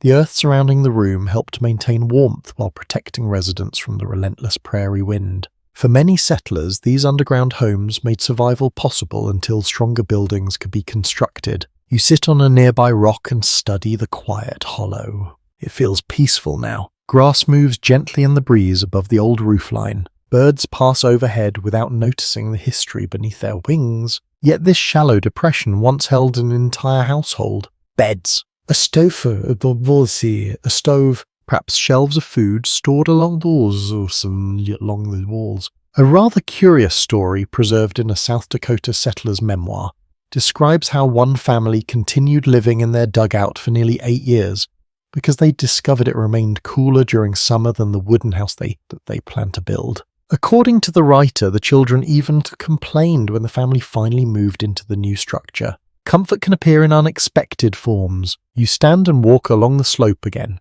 The prairie hides many such places. Old dugouts, collapsed root cellars, foundations where cabins once stood before being abandoned or relocated. Researchers who study historic homestead sites sometimes locate these features by examining slight changes in soil color or vegetation patterns. Plants often grow differently over buried structures where the soil composition has been disturbed. These subtle clues allow archaeologists to map the outlines of early frontier settlements that disappeared long ago. Still, the full story of each site rarely survives. Some settlers moved west again after only a few years. Others left their farms behind during drought or economic hardship. The reasons varied. The physical traces remained. You walk to the edge of the depression and look down once more. If the roof had not collapsed, this space might still resemble the cellars beneath the cabins back at the settlement. Quiet, cool, protected by the earth itself. The available records do not always reveal how many dugouts were abandoned across the plains during the settlement years. Some communities expanded quickly, while others faded as families moved away in search of better land or more reliable water sources. But the prairie remembers. Even when buildings vanish, the land keeps their outlines hidden beneath the grass. You brush the dirt from your hands and turn back toward the settlement in the distance. The cabins appear small beneath the wide sky. Their cellar doors still rest quietly in the soil, still in use, still part of daily life. Behind you, the abandoned dugout settles deeper into the earth with every passing season, a reminder that many underground shelters on the frontier began as homes, and many of them eventually returned to the land from which they were carved. The sun dips slowly towards the horizon as you walk back from the abandoned dugout. The prairie glows with warm evening light and the long grass bends softly beneath a steady breeze. By the time you reach the settlement again, shadows stretch across the ground like quiet rivers of darkness. The cabins stand calm against the fading circle. Smoke drifts lazily from the chimney. You move toward the familiar cellar mound beside the house and lift the wooden hatch one more time. The ladder waits below. Lantern light soon fills the underground room again, spreading its soft glow across the earthen walls and shelves of jars. The cellar greets you with the steady, cool air that has remained unchanged through winter, spring thaw, and the slow warming days now arriving. You sit on the crate near the ladder and look around. After spending time exploring the abandoned dugout earlier, the cellar feels slightly different tonight. More permanent, more cared for. Unlike the forgotten shelter out on the prairie, this underground room continues to serve the household every day. But shows still fill the crates along the wall. A few jars remain unopened on the shelves, though their numbers have gradually grown smaller during the long months since autumn harvest. The chickens that slept here earlier have already returned to their coop outside, leaving behind only a few scattered feathers in the straw. The cellar feels quiet again. You lean back against the dirt wall and listen. The steady temperature inside this room remains one of its greatest advantages. Even as the outside air grows warmer during spring afternoons and cooler again after sunset, the soil surrounding the cellar absorbs those changes slowly. The result is a calm and stable environment. Agricultural writings from frontier communities often emphasize how valuable that natural insulation proved for preserving food. Long before electric, refrigeration became common, underground storage allowed families to keep vegetables fresh for months. The earth itself performed the work. You reach for a jar resting on the shelf beside you. Pickled cucumbers. The glass feels cool against your fingers as you turn it slowly in the lantern light. Tiny air bubbles drift lazily inside the brine. Food preservation required careful attention during the harvest season, but once the jars were sealed and placed in the cellar, the underground conditions helped maintain their quality. Still cellars required regular inspection. A cracked jar, a rotting potato, a leaking barrel. Small problems could spread quickly if left unnoticed. You place the jar back on the shelf and glance toward the ventilation hole above. Fresh air continues to drift slowly through the opening. The cellar breathes quietly. A rather unusual recollection recorded in a Colorado homestead letter tells of a farmer who once discovered that a raccoon had learned to lift the loose corner of his cellar hatch during the night. According to his account, the animal quietly helped itself to several apples before being caught in the act one morning while sitting proudly on a barrel. The farmer eventually solved the problem with a heavier latch. Even underground rooms occasionally attracted curious visitors. You stand and walk slowly around the cellar. Each shelf and crate reflects months of planning. Food gathered during autumn, supplies preserved carefully before winter. Now spring approaches and those stores have carried the household safely through another cold season. Historians examining pioneer farm records frequently observe how central root cellars were to survival on the plains. Without these underground spaces, families would have struggled to store enough food to last until the next harvest. The cellar formed a quiet foundation beneath daily life. You sit again on the crate and rest your hands on your knees. Lantern light flickers softly. Above you, the cabin floor creaks as someone moves across the room upstairs. The sound reaches the cellar as a gentle thump through the beams and packed soil. Life continues above. Work in the fields will soon begin again. Seeds will be planted, crops will grow, and by autumn the cellar will fill once more with fresh vegetables, jars, and grain. The cycle never truly ends. Researchers studying frontier settlements sometimes reflect on how these underground rooms can symbolize both hardship and resilience. The need for cellars revealed the harsh realities of living far from established towns, yet the ingenuity behind their construction showed how settlers adapted to those conditions. Soil became shelter, soil became storage, soil became protection. You lift the lantern and climb slowly up the ladder. The hatch opens to reveal the evening sky glowing with deep shades of gold and violet. The prairie stretches wide and calm beneath the fading light. You step outside and close the cellar door gently behind you. The mound blends quietly into the landscape once more. From a distance, no one would guess how much life depends on the hidden room beneath that small patch of earth. Yet you know, and tomorrow the cellar will open again, just as it has through every season before. Night to the prairie once again, and the sky above the settlement fills slowly with quiet stars. The land stretches wide and peaceful in every direction. Wind moves gently through the grass, soft enough that the sound almost disappears into the darkness. You walk toward the cellar mound one last time. The wooden hatch waits where it always has, resting quietly in the soil beside the cabin. From a distance it looks simple, almost unremarkable, just a square of wood surrounded by earth. Yet beneath that small door lies an entire world that helped people survive here. You lift the hatch and climb down the ladder with the lantern glowing softly in your hand. The cellar greets you with the same calm, cool air you've come to know well.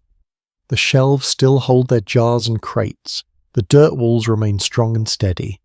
The lantern light flickers gently against the wooden beams above. You sit on the familiar crate and take a slow look around the room. This underground space has served many purposes. It has protected food during harsh winters. It has sheltered animals during freezing storms. It has offered quiet moments for conversation, work and reflection. And sometimes it has simply provided a peaceful place away from the busy life of the cabin above. For people living on the frontier, rooms like this formed an important part of daily survival. Historical descriptions written by settlers across the plains frequently mention root cellars and dugout spaces as essential features of frontier homes.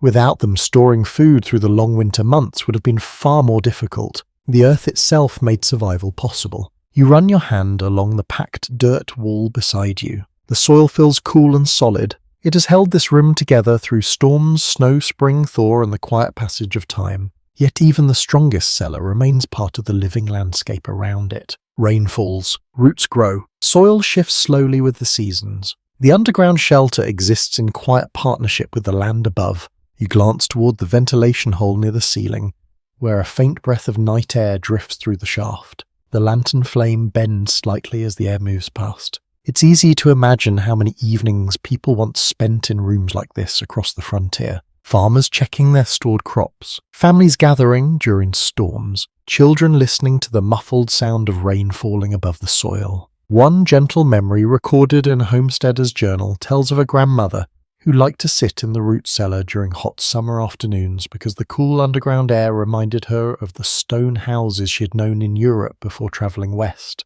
The cellar became a quiet link between past and present. You lean back against the wall and listen to the soft sounds of the underground room. The faint rustle of straw, the slow breathing of air through the vent, the distant creak of wood from the cabin floor above. Researchers studying frontier life often reflect on how much effort settlers devoted to creating these hidden spaces beneath the land. Digging a cellar required time, strength, and careful planning. Yet once completed, the underground room repaid that effort year after year.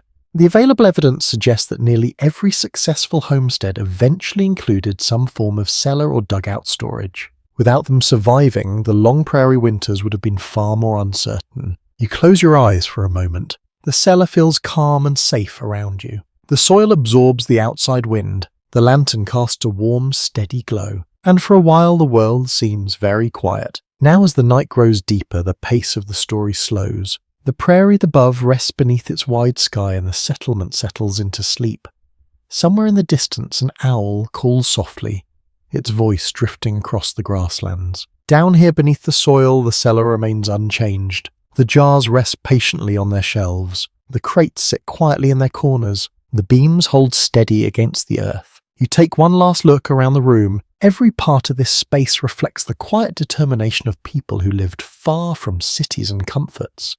They carved shelter into the ground. They trusted the land to protect their food, their tools, and sometimes even themselves. The frontier asked much of those who came here. Cold winters, lonely distances, hard work from sunrise to sunset. Yet beneath all of that difficulty, there were also moments of calm like this one. Lantern light glowing softly against earthen walls, cool air drifting through a silent room. The quiet reassurance that the soil itself could offer safety and shelter. You stand slowly and lift the lantern. The ladder waits above. When you climb it, the prairie night will welcome you again with its endless sky and whispering wind, but the cellar will remain here, hidden beneath the land, steady, patient, doing its quiet work long after the lantern light fades. And now, as the story settles into stillness, you can imagine the prairie resting under the stars, the cabin silent, the wind through the grass. The underground room grows darker as the lantern flame softens. The shelves fade into shadow. The cool air remains steady and calm. Everything grows quieter, slower, until the frontier night holds nothing but peace. Sweet dreams.